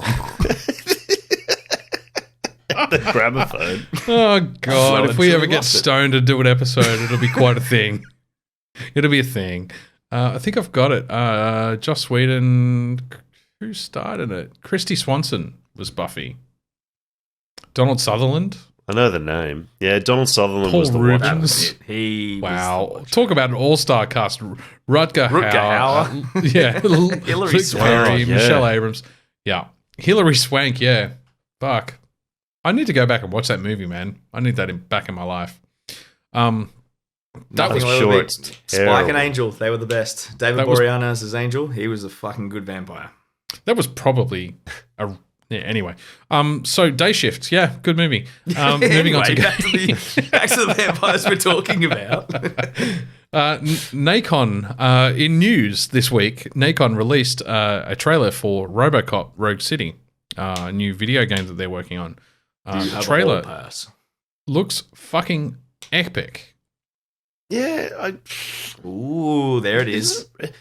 So I'm really glad that they got Peter Weller's likeness and he's voicing it. Really, really, really happy about that. For him to put his name to it, he doesn't need to. It's got to say. No, he doesn't need to. It's got to say something about his faith in them delivering a decent game. Yeah, it didn't really show anything. Yeah.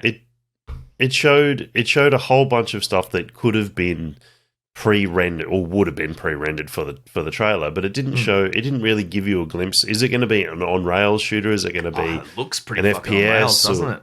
Looks It did look very on rails to me. Yeah, 100% it did, and that's the only worry is that those games are pretty on rails stuff. I mean, they talk about how bad the new Time Crisis House of the Dead remake was really bad with a controller because it's a light gun game. Yeah. Like those on rail shooters, they need to be. That'd be cool unless it's a VR game. Yeah. Yeah, I would definitely play it if it was a VR game, but and I'll probably play it anyway because I'll play it on PC if I've got a mouse if it's on rails. Yeah, but I won't play it with a controller. So, but if it's an FPS, I'll still play it. It's definitely an FPS. They've announced that. So yeah, but is it on? Yeah, so it's is it a first-person shooter on rails? But also, if it had like control, like gun mechanics. Like when you what do you mean? It looked like a cover shooter FPS. It did look like but a if you on could, rails like, Time Crisis style. switch the gun around control style, I think that would add something. Oh, control. Sorry. Style. Yeah. Yes. Sorry. Yes. Yep. The I thought you were agency talking gun. about control scheme. Oh, Yes. no, sorry about Yes. that. But yeah, if you could change it where it's like you could just flip a button and it would change from like, because it had it as in the full auto mode, but then other scenes looked like it was still revolver-ish. Like if you could switch that game, like that gun around, like the game Control, that would add a really cool aspect to it, especially in a first-person perspective. Yeah. Yeah, I think it'll be a wait and see until we actually get a proper gameplay Proper game release for it. Yeah. Yeah, but I mean, voiced by Peter Weller, even if it's only like a 3 or 4 hour experience, it's going to be worth playing it because it's going to be that full nostalgia for the original. Totally. Yeah. Totally agree. So, and our last trailer is Skull and Bones, which we already talked about. So I don't even think we're going to get enough talking time out of talking about the Skull and Bones trailer to play the trailer on the YouTube video. So I'm going to scrap that and fuck you, Tom, and move on. Well, that's fair. I don't blame you. Sorry, I'll probably put the trailer in when we actually talked about it. I wanted to just quickly talk about the development of the character and going from. I agree. It was a great trailer. Captain, yeah, but it's a cinematic. It's always hard to see what you're gonna actually get. Yeah, we did talk about Skull and Bones in the news segment though. Yes, we did. Yes. Yeah, okay. Yeah, I'll just throw the trailer. We got caught up talking about it. That's fine. Yeah. Hopefully it's good. The trailer's exciting. Bring back sea shanties. My crew doesn't sing sea shanties. I am sinking that ship. I'm getting off the boat. Yeah. Just going to run it into a reef. I wanted to quickly talk about, since I got Paramount Plus access, Star Trek. So I watched... So seasons 1, 2, and 3 of Star Trek Discovery were on Netflix, and we did talk about them when they came out. Was that the offshoot? Yeah, it's a completely... It's in the Picard, so it follows the continuity of the Next Generation, the original series. Mm-hmm. But it's not in the same universe as the movies. Right. Because the movies set up their own kind of continuity. Yeah. So it's a bit weird, and there'll be an official statement that will make much more sense than I'm going to make, but it is in continuity with all of the TV series Star Trek that we've seen before, except the Klingons don't look like Klingons. They completely just revamped the fucking makeup and the look and feel of the Klingons. They're still the same race, and they still have the same aggressive tendencies. The personalities are the same, but they just look different. The Ferengi look slightly different as well. There's a couple of other races that popped up in season 4 that Cardassians look different. They've toned it down quite a lot, the makeup. But other than that, it's in the same continuity. They make reference to Picard. Why are you laughing at me? No, sorry.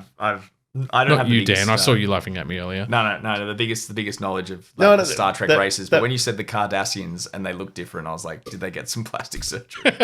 No. There's been lots of memes around the Kardashians and the Cardassians. And are we keeping up with them? That's my new question. Yeah.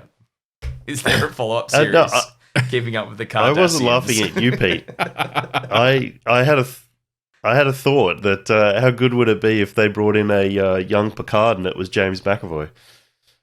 Oh, that would be great. That'd be so good. That's what just popped into my head. Was all. That's not bad. Yeah. So I watched. So seasons 1, 2, and 3 of Star Trek Discovery were on Netflix, and then I didn't realize that they'd made a season 4 and released it like a year and a half ago. Who's the main actress in that? Paramount Plus. Shanika, can't remember her surname.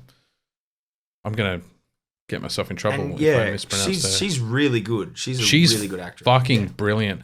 You know what? I've got to say, and I'm gonna dance around something that like I'm gonna be careful about the way I word this because I don't want it to be misconstrued.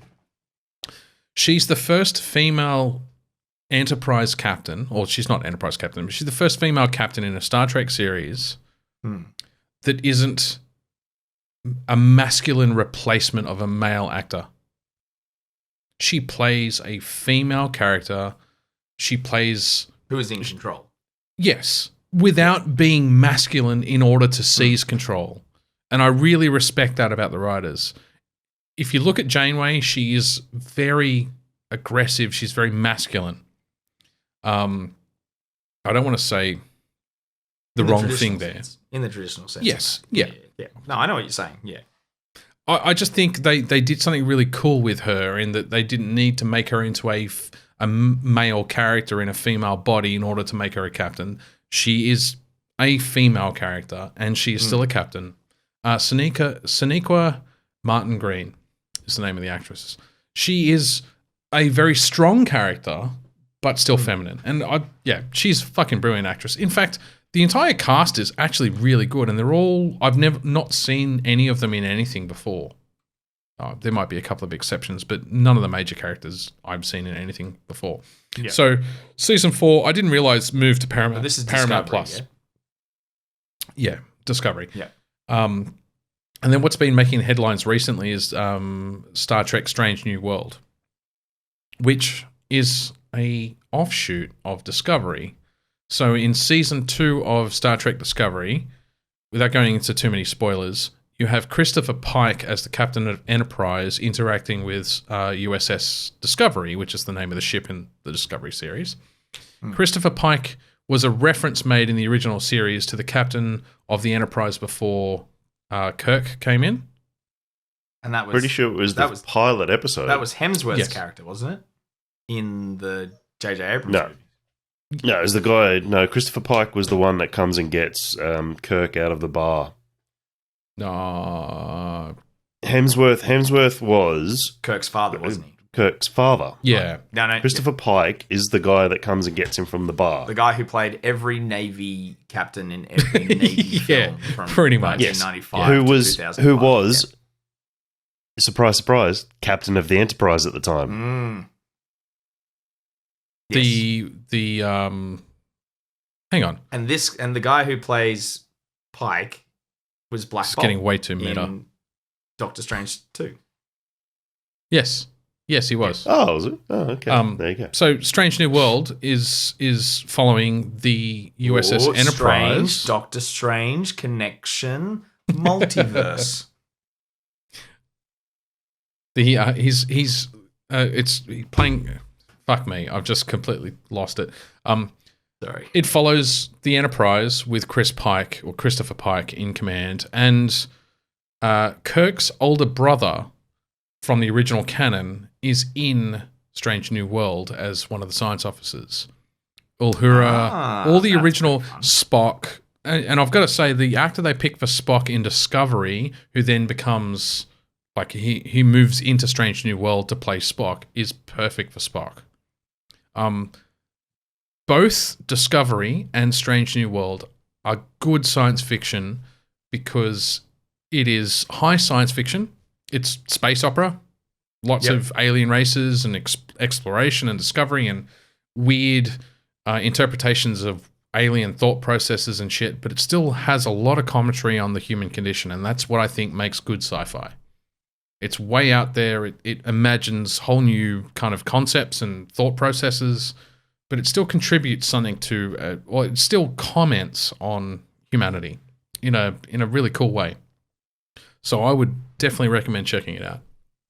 The guy who plays Spock he looks like a Spock. It was either him or Sylar who they ended up getting to play Spock in the movies. So, Sylar was from Heroes. Yes, that was the guy who was in the movies. Quentin Zachary Quentin. Thank you. Yeah, that was Spock in the movies. Yeah. That guy looks, like he's got the same... It's facial structure. It's always in the eyes. It's in the eye structure. Yeah. It's just that it's not wide-eyed like doughy. It's wide-eyed like I want to take this all in. It's that which is a science officer. Yeah. So we're seeing that's the general review. I ate Strange New World season 1 in 2 days. I ate Discovery season 4 in 2 days. It's just one of those things you won't put down. They're not long. Is one better than the other? No. And And No. actually, this is a very important question for the listeners. So as someone who's not a big Star Trek fan, which would you recommend? Start with Discovery Season 1 because the end of Season 2, you could then go on to watch Strange New World Season 1 and or continue with Discovery Seasons 3 and 4. So without... I don't want to give you spoilers, but they very much diverge at that point. And so Discovery Season 1 and 2 plus Strange New World are in canon, in continuity. Discovery Seasons 3 and 4, way past continuity in the sense that it's irrelevant. So whether or not it's in canon or not, they're never going to interact with the storyline from any other series ever again. Okay. Well, there you go. I think that's vague enough. For listeners and fans at home, start with Discovery and then go into... And then choose your own adventure in the middle, basically. Yeah. Oh, good. Fucking great, though. Our main topic. We're going to say hello there to the next topic, which is our review of the Obi-Wan Kenobi series. And well, you say that. I think it's very funny that everybody was saying that, like, if Obi-Wan's first words in that series aren't hello there, they were going to, like, boycott it. And it was very clever that they were his last words in the series. Well, they were. Yes. So full spoilers for Obi-Wan. General Kenobi. Wow. That was fun. I had fun. I just had fun every week. I ran Broke home. new ground. And I just ran home to watch Obi-Wan. Oh, that scene of them dueling when Anakin was still a Padawan. Spoilers for anyone who hasn't watched it. You're a fool and you should rethink your life choices. Full spoilers. That was like pure nostalgia. And the connection. I know I'm definitely of that. Like we've talked about it with Ben before, where I'm definitely of that slightly younger generation where I remember in year 7 being an absolute dick to my mum all day because she dragged me around to the shops, but then as a special treat, she took me to go see Phantom Menace in cinema. And I was 12 years old, and it was like, obviously I already knew Star Wars by that stage, but I didn't deserve it, and I just felt enraptured. It just blew my mind that mum was like, I'm going to take you to see the thing you really love, even though you've been an absolute dick of a child all day. Yeah. Like, it's the emotional connection. That's cool. Yeah. And mum fell asleep almost instantly, as she's done in every single film I've ever been to the cinema with. Mum always fell asleep. I've got to say, as much of a mega nerd as I am, I fell asleep in... What was the one where you saw the midnight screening Rise of for, Dan? Skywalker. Yeah, you did fall asleep. But no, but Peter, let me rephrase it. You fell asleep after a full day's work at a midnight screening. And the company Christmas and we'd party. Had so beers. I'd been drinking all night. And we'd had beers, yes. And I stopped into a hotel for like half an hour before for a reason Mum fell asleep we won't talk about. At the 2:00 session of The Phantom Menace on a Friday.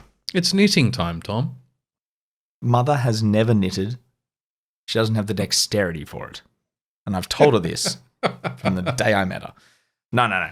But like seeing Anakin again, especially in a post pre-Clone Wars like Padawan, and the way that fight and that sparring mirrored the Episode 3 fight in all the moves they used, blew me away. I was like, holy shit. And Ewan McGregor actually said in the filming of Episode 3, he could never get the parry right for Anakin's twirl. Like, he did his, like, triple twirl down move, but he got it filming Obi-Wan.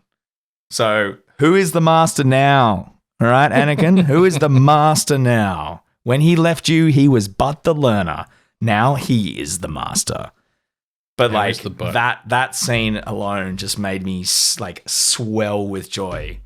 I just wish it had been Clone Wars Anakin. I wanted to see Obi-Wan and Anakin in their little like plasticine Clone Wars armor, like pure like Bad Batch. Like you're talking about the flashback fight. Yeah, that was that made There's me. three main fights between them. and all three of them stand out for very different reasons. So you've got that flashback sequence. You have the first fight where which was a throwback to Mustafar, where he drags him over the fire and he doesn't burn. Also, it's an unready Obi-Wan. It's not an untrained Obi-Wan. It's an unready Obi-Wan. Well, he's abandoned the ways of the Force. He's exactly. A disconnected Obi-Wan. And how useless he fucking was perfectly cast. Like the way they structured that fight, that was perfect for someone who disconnected themselves from the Force. If Obi-Wan had been able to hold his own against Vader in that fight, I would have been really disappointed. But that was a true testament to the character. Yeah. And what he was going through. Yeah. And then you have the third fight where Obi-Wan defeats fucking Darth Vader. He could have killed him. He pulled back from the kill shot. He had him dead to rights. So Pete, you haven't seen all of Rebels yet? No. But Dan, you've seen all of Rebels. Yeah, of course. So did you notice the parallel between the Ahsoka Rebels? Yeah, well, he nods, of course he did. So you know how Obi-Wan cracks through his helmet? Yeah. So that is the opposite side to that Ahsoka cracks open. But then Luke is the only one who's able to crack the entire helmet open. So Luke's the only one who's able to get through to Anakin to reignite his light side.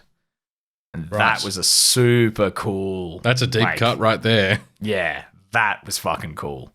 The fact that... And this always made me laugh. The fact that Anakin, as Vader, threw the high ground at Obi-Wan in that fight, in the last fight. And then Obi-Wan was like, fuck you. Yeah. And then we just saw, like, I think the way they really, and like I said it in the chat, you guys, like, I loved how slowly over the episodes he regained parts of his Jedi costume. Yeah. In the fact that he eventually he started with grey robes and then he got more white robes and then he had the white robes with the brown.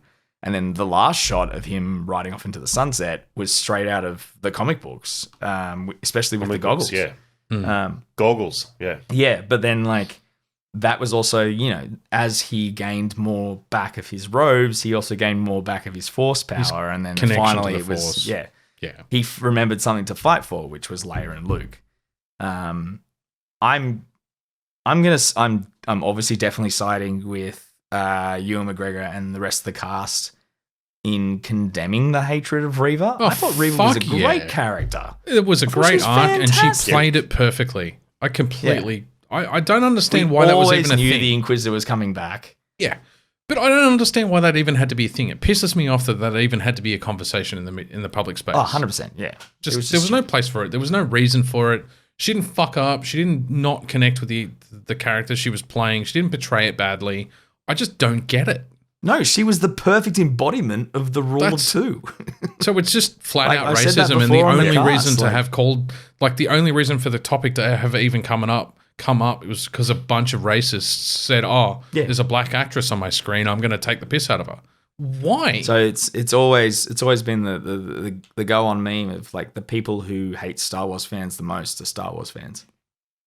Like there's just a particular set of like Star Wars fans out there that are the most vocal that just hate on anything for the sake of hating on anything. The irony being that you can't be a Star Wars fan and be racist, considering the main protagonist was voice acted by a black actor. I just don't get it, how you could call yourself a fan and be racist like that. Well, even the fact they brought James L. Jones back to voice him. The way that they melded his and Hayden Christensen's voice in the last episode, where they like did they actually bring him back? Because I read an article about maybe they did for the last episode. They did, yeah. But I read an article about the Obi-Wan series and the use of James L. Jones's voice, and it was synthetically created for quite a lot of it. So they might have brought him back for the final episode, but it was synthetic. But they credited most of it. They credited him. Yes, they have to, because they're using a computer generated model of his voice. Oh, I didn't read that. There was a whole article about it. It was James L. Jones. Yeah. I'll find out if he was a part of it in terms of if he read any script pieces. But definitely there's an article about them creating a computer model. It's basically a deep fake for voice acting. Yeah, right. So you can literally say whatever the fuck you want into a mic and it comes out as James Earl Jones's voice. I mean, I think that's just every voice changer from the early 90s that we had. No, but this is perfect because because it'll actually pick up the intonation and the emotion, like the emotive content, which is your intonation. I'll be really disappointed if James Earl Jones didn't actually do the voice for it. I really thought it was him. I was so excited. Google is your friend. The Order 66 scenes. Yeah. Yeah, like the marching down with the clone troopers behind him. It was so perfect that, like, those sequences, fist, baby. It's Vader's fist. It's the 501. They perfectly melded the original footage from episode 2. Was it episode 2 or no? It was 3. With new sequences to bring her in to the storyline, as to explain where she had her PTSD from. Yes. The girl who played Leia was brilliant. All the way through. I'm glad they closed that sequence out the way they did, because it had a neat little bow on the end, and it tugged on the heartstrings as it was supposed to. But it didn't. It also, it's funny. I found it really well balanced, because she did take center stage, and yet by the end of the final episode, it didn't feel like she'd overshadowed the Luke story that it actually was. Or the Obi story, but he ends up back on Tatooine. I didn't feel it was unbalanced because she was the main child, like the main twin throughout the series. Yep. The fight sequence between the third sister, is it the third sister? Did she end up at? Yeah, third sister. Yeah, third sister and second sister, third sister, third, and second sister's out of Fallen Order. Yeah. And Luke, I think, was brilliant. Like that had real, even though you knew actually, you knew intellectually how it was going to end, because it could only end one way, but it did have real tension in it.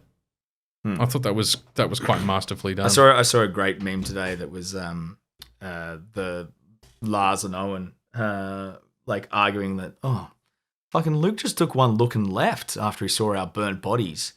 And then they're like, well, it's time to leave the nest. He's like, that stormtrooper was a fucking pushover. Fucking disintegrated the shit out of him.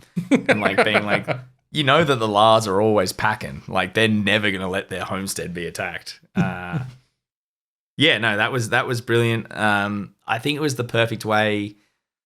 I was a bit worried as as Reva was arcing up for that last episode. I was like, that doesn't leave a lot of time to, like, because I don't want Obi-Wan to run in and last minute lightsaber fight her on the sands of Tatooine. Like, that's not what I wanted. What I wanted was the fight between him and Darth Vader. And then I know a lot of people would criticize the way that Emperor just pulled Darth away and said, stop pursuing Obi-Wan, and like considering and like not thinking that Obi-Wan was a threat.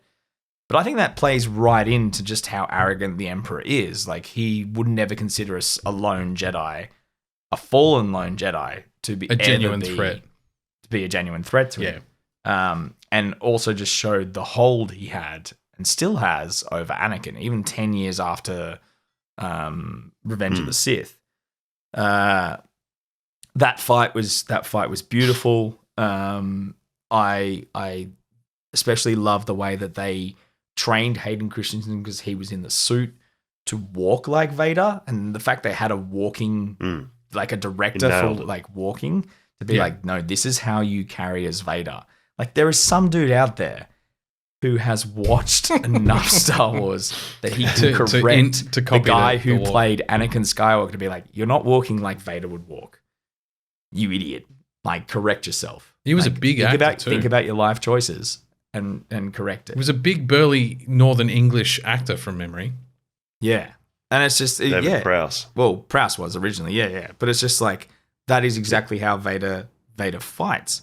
The scene between Vader and Reva, the fight when she attacked him, and we get Prime Vader in his full Force power, where he can deflect a lightsaber with just the Force. That was incredible. That was one of the greatest scenes of the entire series. and I will fist fight anyone who says otherwise. I will punch them straight in the face. Like just on the that was just Vader, like, because we've always known that Vader, like, it's always been alluded to how much Vader is strong in the Force, and especially when he like tries to scare people in especially in the later episodes, especially in New Hope, when he's like, don't be so proud of this technological terror you've created. It's insignificant to the power of Force, and we saw the power of the Force there, and we've seen it before, and especially in like Old Republic videos when in Episode 2, like Yoda can absorb like lightning force powers. Why can't Vader stop a lightsaber with his hand? He is the chosen one. Like, he is the chosen one. It was incredible. It was so good. Anyway, I think I've waxed lyrical. It just really showed how much. And I mean, the comic books, I know I've touched on this before, and he comments in the comic books about that the Dark Jedi that are the Inquisitors will never be Sith because they're nowhere near his equal. No. Yeah, they lack the strength, they lack the discipline, and they lack the training. And that all comes out. All three of those aspects come out in the series. Yeah, I think the Inquisitorium episode was probably the weakest episode in the whole thing. I really hated the final sequence where the third sister was deflecting the shots from the speeder. Oh, no! Snow speeders are back, baby! They're important! Oh, no, I didn't mind that. I didn't mind the ship show used. Of I just Sith thought the power. Or the lack of. No, it was really static. It was really poorly done. It was really... The ship was really that was static. She just looked like she executed. was... And I say perfectly awkwardly, weirdly, in that it was when Obi-Wan's starting to realize he has to reconnect with the Force to be able to do what he needs to do. But he is obviously still... He's the negotiator. He's the guy who sat down in the middle of a Clone Wars battle and asked for a cup of tea. Like, he was a very arrogant fucking Jedi. If we actually break down the Clone Wars, Obi-Wan was an arrogant piece of shit. Yeah. And he should have been, because he's the greatest Jedi that's ever lived. And anyone says differently, I will punch you in the mouth. You've made a lot of those statements tonight, Tom. Oh, I'm ready to go. I'm ready to go. I got fists clenched. No, but that's not what I'm arguing about. I'm saying cinematography. The execution of this, the execution of the special effect was poor. I thought everything else for the rest of the season was fairly well done. But I thought that one sequence there just really threw me out. It was a pure CGI scene almost. Like, it had to be like. Yeah, she just looked like she was standing there swinging a stick, and the ship was like 2 meters away from her and it just there was no movement to the ship. The whole thing looked really static and awkward with her just in the middle of the scene. There was just something wrong about it. Just a quick throwback. They can just a quick throwback to the conversation about James L. Jones, and it does lead into a point I wanted to make anyway, a new point. They credit both James L. Jones and Reese Beecher in those episodes. Reese Beecher is the technology they used to create Luke's voice in Mandalorian, because when they de-age his voice, but the behind the scenes was that Mark Hamill doesn't sound like Luke Skywalker anymore. So they used Scooby-Doo. Roll. I thought you were going to say Scooby-Doo. I thought he was. Obi-Wan, we got to get out of here. So Reese Beecher is the technology, the AI tech that is deep fake. Oh, okay, cool. Yeah. So they do credit James L. Jones, but they credit Reese Beecher. So I can't find any article on the internet that categorically says that James L. Jones came into a sound studio and recorded any lines. Like, I'm going to live tweet him. James L. Jones. It's quite likely that they just recreated his voice and they credited him because they have to, because he obviously has copyright on his own voice. What I thought was cool, though, was in that final fight sequence, the blend, and you could hear them pushing and pulling between Hayden Christensen's voice and James L. Jones's voice. And it really, it was so harrowing, and it felt physical that you could, when he cut his, like, half the mask off, and so his vocoder was fucked, or his, whatever you call it, vocoders of Warhammer 40k. Anakin, I did. But it blends in and out, and it just kind of you can hear them pushing and pulling between the two voices. Amazing, yeah. And it was perfectly. But actually, as far as I heard it, it was. I mean, I'd have to go back and watch it again. But it started as Anakin, blended the two, and then finished off as Vader. But it came in and out a couple of times. And if you actually watch it again, you'll see that the light reflected on his face changes from blue to red. Yeah, it starts as blue to red. I was about to say that. Yeah. And the scream, the bionic screen with that switch, and that's where they made the switch. That was just, I got fucking the little hairs on the back of my neck stood up for that. I got fucking goosies. It was fantastic. It was a beautiful series. I know that it was a little jilted for people. I can understand why it was. It was always going to be a hard series to get right perfectly. 100%. Like you are, and you were never going to pan at every fan either. Yeah, like there was always going to be a group of fans that didn't get what they wanted. That's just, there was too much writing on it. 100%. And for me, obviously being a massive music nerd, which we've talked about before. So the Obi-Wan theme that John Williams composed, also that dude's 90, and he said that after Indy 5 he's going to retire.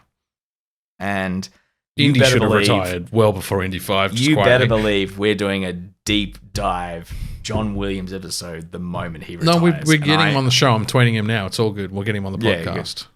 Subscribe now.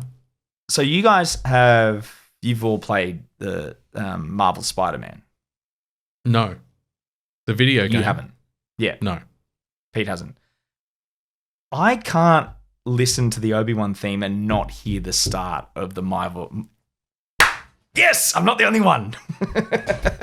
No.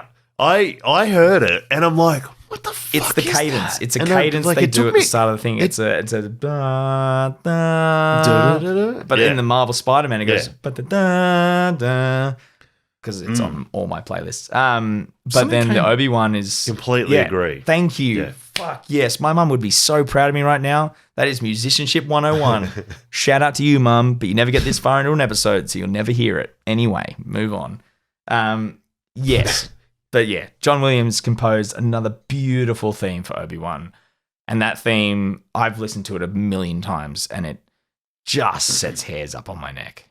It is pure John Williams brilliance. It's funny that you say that because that came up for me recently. So I think, I don't know if I've mentioned on the podcast, I've certainly mentioned to you guys in WhatsApp that my lounge room, because I've got a decent speaker set up, my lounge room is directly above my neighbor's master bedroom. Yep. And because my sub is a downward facing sub, if I'm watching a movie and she's trying to sleep, she can't sleep, so I get messages all the time. But she hears what I'm watching all the fucking time, even when she's not trying to sleep. So we have kind of we talk on SMS all the time now.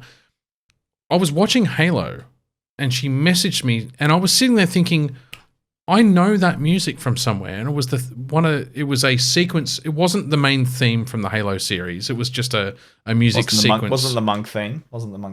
No, it was the Stranger Things theme, but it was the same core notes from the Stranger Things sequence, like the intro sequence, it's almost the Game of Thrones sound, the way I make it sound. It was exactly the same notes in the same sequence, in the same tempo, but remixed into a different track. And so I'm sitting there watching Halo thinking, I know that sound. Where is that from? And then she pops up and says, are you watching Stranger Things again? I'm like, that's fucking it. How can you steal that? Right. It's a direct rip. Anyway, I just think it's funny because you basically said the same thing just then from Star Wars. I got a bit excited. I'm a bit embarrassed now. It's okay, Pete. You can be excited. Please be excited. Peter, be excited. I'm excited. Peter Parker. But yeah, it was just it's a particular, especially, sorry, I think for me, and what I was probably going to lead into was Spider-Man themes, if you listen to them all back to back, which I have on repeat, they often use a high strings, and the way they use that high strings, like a really high pitched strings, it's meant to represent a spider sliding down that single web. That is usually what they're alluding to. So for the Marvel Spider-Man game, it starts at a much lower timbre and then it just kind of rises. But for that to be replicated by John Williams in his view of Obi-Wan, it's that idea that Obi-Wan's starting low and then moving up to be more, and it becomes more regal as the theme goes on.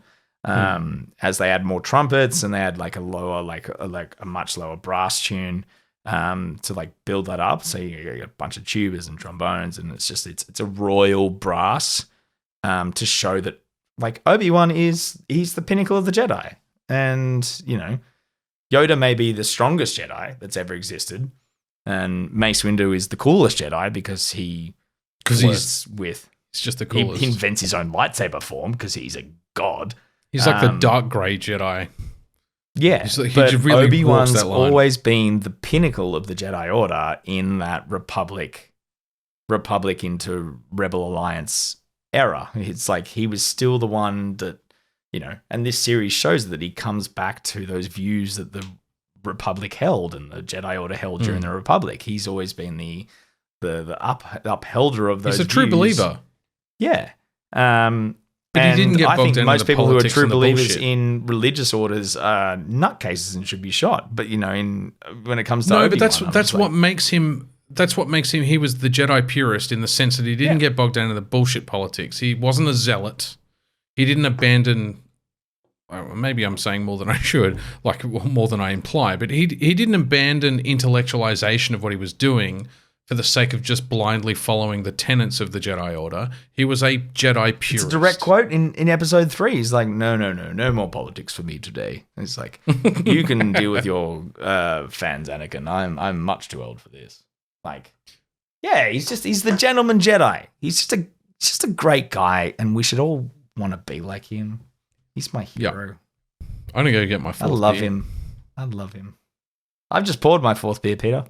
Dan wanted to say something. Let Dan talk while I go. No? Dan, say how much you love Obi-Wan. Say it. Say it right now. Say it. No, do the truffle shuffle. Do the truffle shuffle. Sorry. I thought the series was great. I had those couple of little issues with it, and with the Grand Inquisitor and that episode. But other than that, you did the pose. Yes, Tom is doing the Obi-Wan deform. No, I thought it was fantastic. I thought the whole final saber fight was great. I thought, yeah, I completely agree. I had nothing more to add to the conversation that wasn't already being said. Also, the fact that Obi-Wan got in close to Vader because he knew that was Anakin's downfall, as he couldn't fight close combat. So he got right on his back, hooked his arms, and fucking smithereen that motherfucker. Yeah! Sneaky, snoy, snoy! Crossover. Yeah, no, great. And there was lots of great parallels, like you said before, across all the things that have come before it, and it's led in really well. One thing, have they talked about a season 2? Oh, if they do a season 2, they need to do Ashad Head. They need to do Ashad Head. He walked off into the Tatooine Sun. Who's Ashad Head? The Sand People Jedi who becomes a Sith, the Tusken Sith. They need to do it. Oh, the one thing that if they did a season 2, or if it comes up in Jedi Survivor, is perfect time to tie Cal Kestis in there somewhere as well. And because they've used that voice actor's likeness as the character, they can easily pull him to. We didn't even say it, but we need to worship the fact that fucking Qui-Gon Jinn came back. Yeah. And Liam fucking Neeson.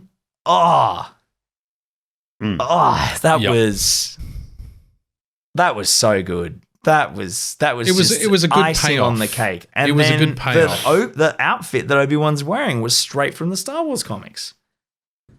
That is Obi-Wan Kenobi 16. It's on a cover. Obi-Wan Kenobi arc 16. That is the thing. It's him with the goggles and the cut off cloak.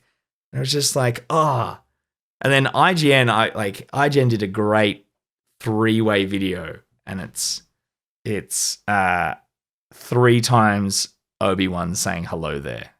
And it's beautiful, the 3 moments. So it's the moment he jumps down to Grievous, the first time he says it to Luke, and then the moment that he says it to Luke in Obi-Wan series.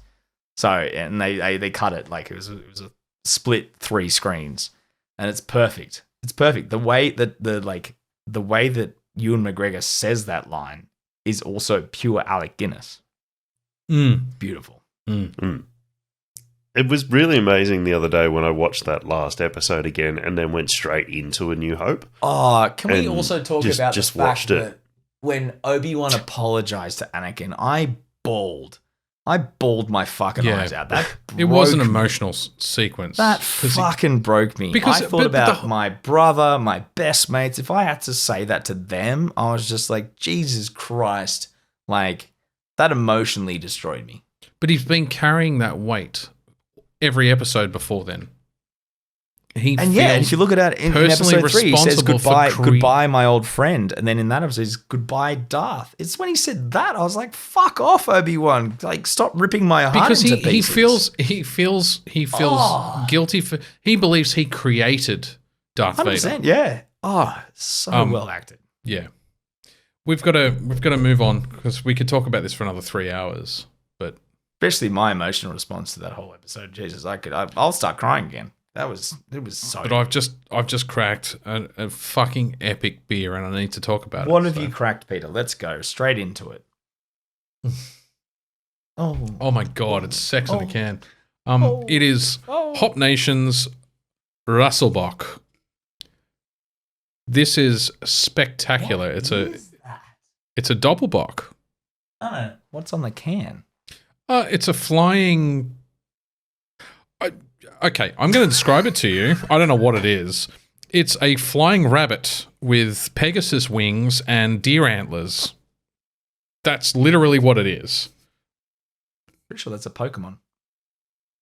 I probably is.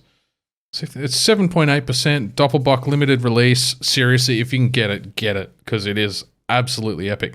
Beer profile. This mythological creature has the head and body of a lager and the antlers of wood-fired smoke balanced on the wings of lightly spiced aromatics. Notes of... I don't want to read this because it was what I was going to say. That pisses me off. Bacon and like sweet caramel molasses. It is fucking spectacular. This is the right kind of smoking. Yes, I was just about to say that bacon is smoke. But it's so good. There's enough residual sugar to really carry that. It's almost got a banana ester character to it, but in a real, like rooted in like caramel molasses notes. So it's got a sweetness to it, lots of residual sugar and shitloads of bacon. Fucking fantastic. Roaring fires, malt beers, red meat off the bone. Yeah. 7.8%. 440ml can. That's going to be me for the app. Ooh, that is a tasty treat for old Peter. Seriously, Tom, if you can, I'm both of you, because I know you both love that kind of beer. Pick it up if you can. That's a cracker of a beer. That's I know a 5. exactly where to get it. I saw it in the bottle shop yesterday. That's why I was like, what's on the can? Definitely a fat 5 for me. Fat 5. Ooh. I'd give it a 6 if I fucking could. Well, you can't because that goes over the scale, and then we're dealing with with the multiverse weird madness. Weird maths that I forgot from year 12. Can't bother remembering. Yes, get it India without Fatty Vorton's racist fucking. Anyway, carry on. What are you drinking, Tom? Like Anakin, I have gone straight to the darkness. This is the Wayward Oatmeal Stout. Smooth, creamy, delicious. Like, I don't know why more people aren't using just oats in everything. Oats are great. Everything's a breakfast stout. This is just... Oats don't make it sweet. Never said it was sweet. It was delicious. No, breakfast stout. Yeah, I knew what you meant. Yeah, sorry. He was commenting on my statement, not on yours. I'm tired. No, you're right, Dan. I get it. Yeah, I'm tired. Dan, and I'm gonna, I believe in a fade. thing called love, and it's this beer. I think my beer and your beer. That was a good darkness should reference for fight. anyone playing at home. No, this actually does have a nice bit of like really nice malt sweetness to it. It's got that oat creaminess that comes straight through the back, but it's got a really pleasant richness to it. Not in like a chocolatey richness, more in like slightly bitter, like a cacao richness. It's because it's got that bitterness to it, and it coats your tongue. It looks at your tongue and says, "Hey, look, I'm worried about I'm all you. over that shit. I want to give you a jumper because I'm give you a big worried you're hug. cold. Yeah, so I'm going to coat you in this film." And this film is going to be delicious. And if you don't like it, then you actually don't like living, and you should probably uppercut yourself. But that's what that stretching beer the does. metaphor now. Yeah, I've really gone way to the left. Gone over. No, but it is good. It is sorry, Pete. It is something 4.8%. 5%, even 5%. There's Even 2 5. entries. There's actually 2 entries for the darkness, one at 4.8 and one at 5. They must have done a limited release and then turned it into a proper release. Well, this Either says 5 annual. on the can, so I'm going to trust what that says. I think this is probably the newer release. They probably did a pilot batch and then Tend to agree. Changed it up. But yeah, this is a perfect winter beer. I love a good oatmeal stout. I love something. I think the oatmealness always gives a nice thickness to a stout that sometimes that a lot of breweries maybe miss. And maybe it's, it's like the Citra cheat code, but maybe it's not. Dan could probably comment on that, whether or not oats do that in terms of thickness.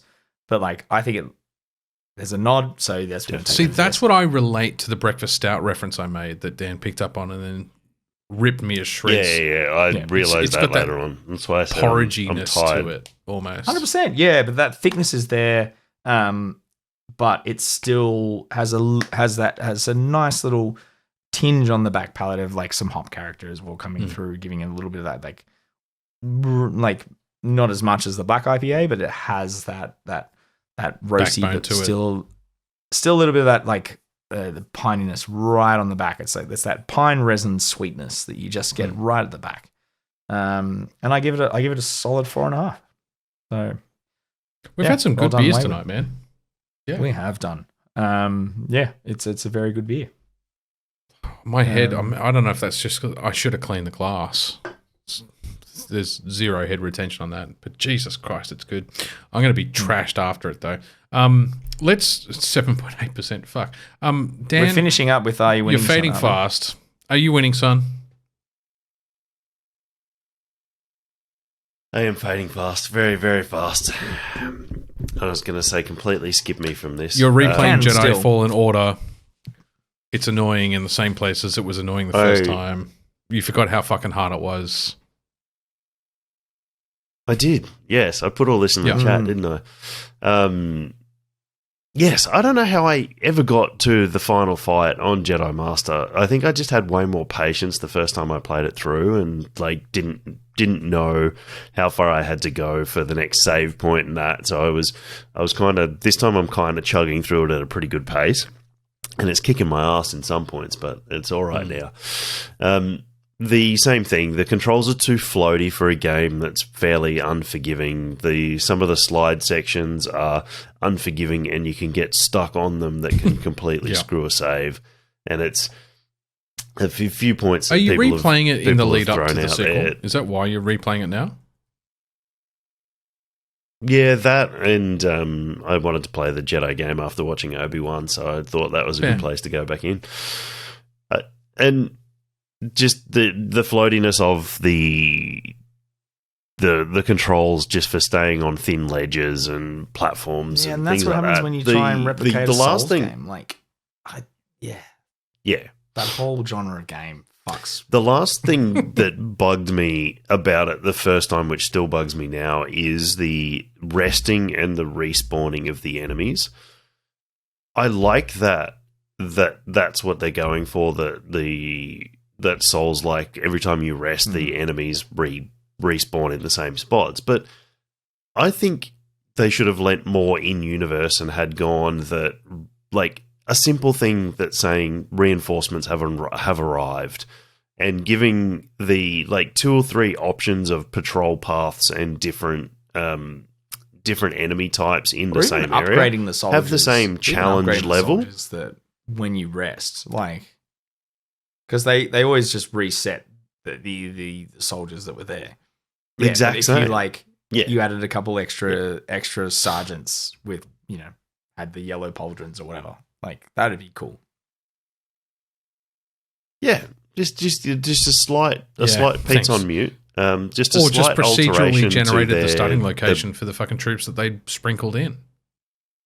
So you can't memorize something like the pathing. Mind you, I remember there being a couple of spots where if I couldn't memorize exactly which fight I was going into and where they were going to pop up, I wouldn't have been able to survive a couple of sticky sequences. I remember there being, I think it might have been the second planet. And is that the one with all the different levels? The rocky, like you fall through into the caves system and stuff? Zephyr. Zephyr was the main map, the first one. When you jumped into that fucking. Got to go up to the old Jedi temple that has nothing in it. No, that's Bogano. That's Bogano. Zephyr is the second Jedi one. Spire. Like there's no, like it's tiny when you finally get there. Yeah. If I wasn't able to memorize when I was going to fight those phasing fucking lizard creatures, I definitely would have died. The big frogs?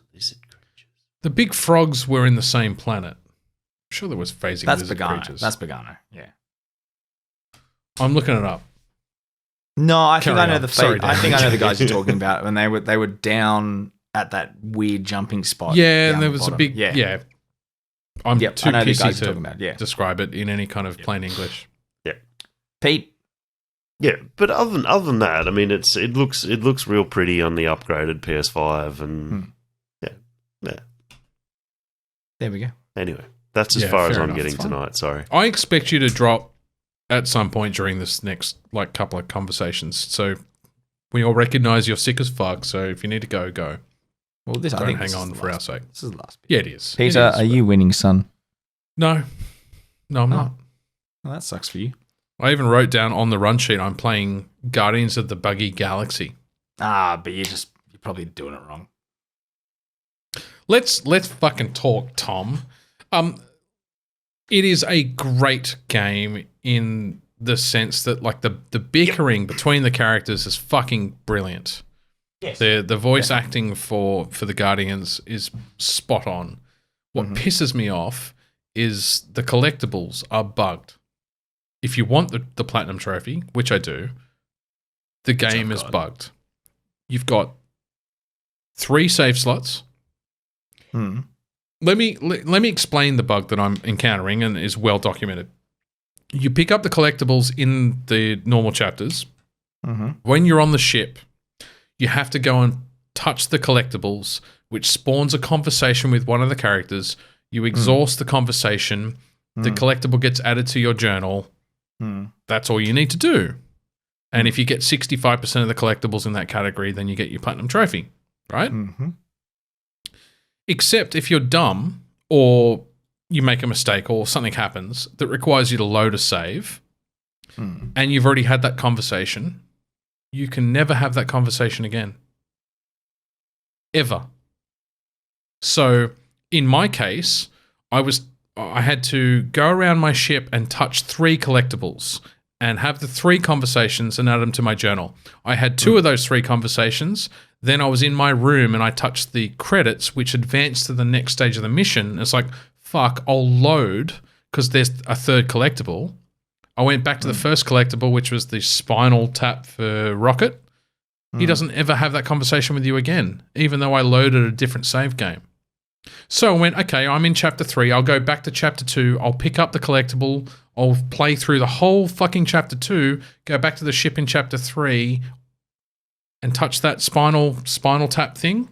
Rocket will never have that conversation with you again. The only way to get him to have that conversation with you and have that collectible added to your journal is to finish the entire fucking game and do New Game Plus. Because it's bugged. So even though you're on one save slot, it fucks all 3 of your save slots. The minute you touch that collectible, have that conversation, the game recognizes you've already had that conversation. It won't let you have it again, even if you need to have it to get the collectible. So you're missing 1 I'm missing 3. of the 65% you need. Yes. Which means if I miss 1 more, if I fuck up 1 more time, if I accidentally advance the mission, I had to play New Game Plus. I had to go to New Game Plus to get the platinum. You shouldn't have to. You should be able to get it through 1 playthrough. Yeah, but I didn't follow. I went through naturally. You didn't go through it naturally. You had to go New Game Plus. Don't sell your bullshit. Guide for collectibles. No, that's what I'm saying. I didn't follow a guide for collectibles. I went through naturally through my first playthrough. And no. I haven't needed a guide to find the collectibles. My argument is not the collection part of it. My argument is if you take the trouble to say you only need to get 65% of them, and because of storyline decision trees, you can't actually get to 100% in one playthrough anyway, right? You need 3. Yeah. Then make sure your game's not fucking bugged. One. Right. No, it's not. It's not a key one. And it's not the only thing you need 100% on is the outfits. I just cool. And also very the game's been out long enough they should have been able to fix a basic bug like I'm going to fuck your 2 other save slots that you're not even touching right now because you touched that particular item in the game. That shits me. I don't want to have to think about it. I want to just enjoy the game, enjoy the dialogue, enjoy the gameplay. I love that it's on rails. I love it's almost Lego Star Wars-esque interaction with other characters to get through the puzzles. Really enjoying the game. It just really spoils it for me that there's a major bug in the collectibles to get the trophy. And this is, Peter, unfortunately, the cross we have to bear. As Platinum Hunters, yeah. Tom, are you winning, son? Oh, Peter, am I winning? Oh, dear Christ, I am winning. I have won again and again and again. It's like I've rigged the whole competition. Okay, that was a big lead in. Shall I continue on this this rant? Yes, I think I will. I don't think anything could have stopped Settle you, in, mate. Gentlemen. I think we've got a story for you. No, this is where Dan checks out. No. So I jumped back in because Dan has also been talking a lot about Doom Eternal. So I jumped back in to finish the plat for Doom's 2016 because it was available as part of the PS Plus Deluxe. Which cost me $17, by the way. I upgraded to Deluxe for $17. You obviously had some coin left on your... or you'd stacked a... No, none of the above. No. My subscription ended in October. It popped up and it said it's $12 to upgrade to the middle step or $17 for the third step. And I went, it's worth why the fuck wouldn't you? So I've upgraded to Deluxe and I had a bunch of games pop up. And Doom 2016 was one of them. And I went in and I jumped into the multiplayer, actually. First thing. I never got the multiplayer trophies. And one of them was like to get to level 5. That was like the main one. Get to level 5 of multiplayer. Jumped in. It is a vibrant multiplayer community. Doom 2016 is fucking on. I jumped in and had some of the best multiplayer experience I've had in probably about 6 years. Well, it was the original multiplayer first-person shooter. It was so good. There were dudes that were like level 50. There were dudes halfway through. There were fresh dudes who obviously. How can you have levels in Doom though? They haven't added an RPG kind of element, have they? No. So this is pure like it's like Call of Duty multiplayer. Like it's levels in the multiplayer. So it's all about unlocking attributes for your armor and so it is. They have added RPG elements to their multiplayer as much as Call of Duty has. Yeah, unlock the big fucking gun 9000 at level 50. Yes. Sorry, BFG. No one had a BFG in the game. Okay. No, it's more like so there's a certain power up you can pick up mid game, which turns you into one of the hell demons, and then you get to run around the map as a hell demon. That would be which fun. Is hilarious. But then your opposing team gets extra points if they kill the hell demon, and then they can pick up the pickup to become the hell demon. So it's like chaotic as fuck. But it was a vibrant multiplayer. Like I had to switch to a US server because I was on Oceania. I had to switch to US servers.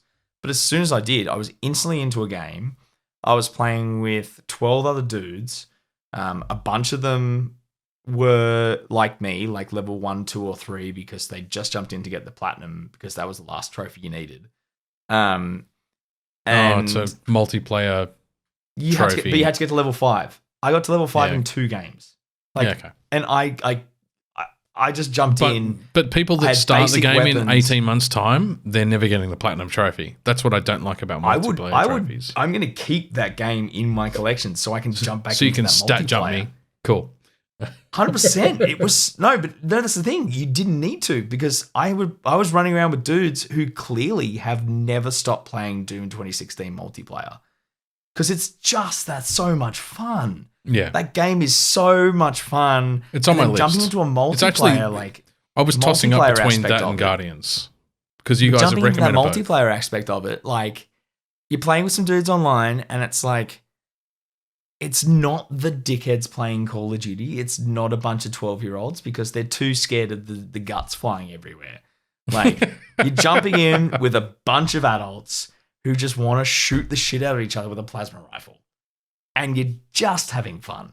So I jumped into that and I was like, wow, holy shit. Like I finished it and I was like, and the trophies popped and I was like, I actually don't want to finish playing the multiplayer.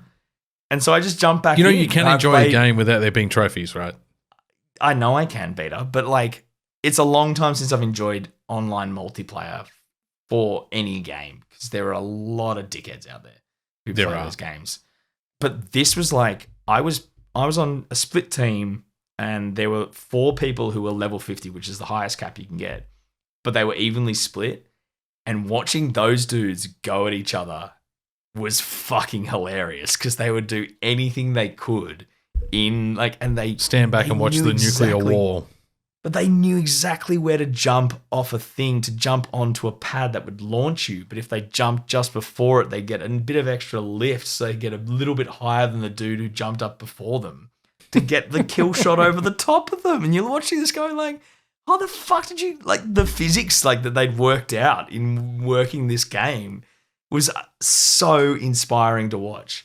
And it made me really want to jump back. It made me miss my mates playing LAN. That's all it did. Yeah. It just felt like a big fucking LAN game with a bunch of idiots who half were cut. Like I was half cut playing this on a Saturday night, having the time of my life. Sounds like fun. And then I jumped into a game called Shadow Warrior 3, which I'd never heard about, but I got a notification on a bunch of PlayStation groups I'm in, and they were like, oh, it's about to leave the PS Deluxe. So you've got to play it in the next weekend. Yeah. It's a 9-hour platinum. Like you just jump in, fucking easy. And it was a Doom ripoff. Like you're running in, you're running around now, and it's a very brightly lit FPS. Yeah, but in a really cool like feudal Japanese world, you're running around with a massive katana, and like it's like Deadpool. It's a first-person Deadpool Doom mashup because the guy's just a dick, and the side characters, like one is the Japanese god of mischief. So essentially, you're running around with Loki on your back, who's just chatting in your ear, and then you're being a very disrespectful piece of shit to some people that are trying to help you, and it was just fun. It was fun. It was brightly colored. The soundtrack was great. Like a good irreverent game. Yeah, it was good. I smashed it out over a weekend, got the plat. It was great. But it was such a fun game to play. And as someone who was originally playing Doom, it's like it wasn't such a sidestep from that. It was very, very similar. My only, I think, quirk with that one was the guns didn't give you enough ammo in reserve. Mm-hmm. So you could pick up ammo very frequently in Shadow Warrior 3. But you didn't have enough in the clip to actually be able to have ammo when you needed it. No, it was more you didn't have enough on your ammo belt, for lack of a better term. You didn't have enough in your backpack. Yeah. So you only had a certain amount of shots you could do with your shotgun, then your shotgun would run out. But it would automatically switch to the next weapon. But then as you kill people with the katana, you would automatically pick up more ammo. So you'd never actually run out of ammo, but it just felt like you were constantly switching your gun. Whereas in Doom, it's like if you're finding a rhythm with, say, like, you know, the classic shotgun or the new shotgun, like you could just keep going with it. Yeah, you find a rhythm, you will chainsaw a dude to get ammo for that gun. But if you're finding a rhythm with a certain gun, it's a bit more, I guess, consistent. Yeah, consistent's probably the best word. But same style is that you have to keep moving. Like the key to those games is just run, shoot while you're running, keep shooting, running, shoot, run, shoot, run, shoot, run. Yeah. Yep. But I highly recommend it if you want something that's fun, irreverent, makes you laugh. You know, not the most PC, but you know, sounds like it's right up my alley. Definitely right up your alley. Highly recommend it. I'm sure it'll be pretty relatively cheap on the PS Store now after it's been on PS Plus. It's been out for ages. Yeah. Cool. Yeah. And that's it. I've won. Now I'm back to Doom. Sweet. Won't stop, can't stop. I'm going to finish Guardians and I'll play 2016. And I'm going to skip Doom Infinite because it just didn't sound... Eternal. Sorry, Eternal. I don't know where Infinite came from. Jeez, you haven't even touched that beer, Tom. I think we're going to have to keep talking some shit after we finish this episode. And Dan goes asleep. Dan goes to sleepy buys. neck this right now. No, don't neck it.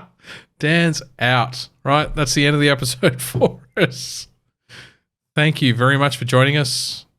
Tune in like 7 weeks when we do the next episode. We've really struggled this year, this whole calendar year. We've struggled to get into like a fortnightly routine. We have. Too much real life. Too much shit. Good things come to those who wait, I say. So True. You know what? You're bloody lucky to hear my voice in your ear holes. And you're bloody lucky to hear Pete's voice in your ear holes. Well, I don't think anyone's lucky to hear my voice. Debatable.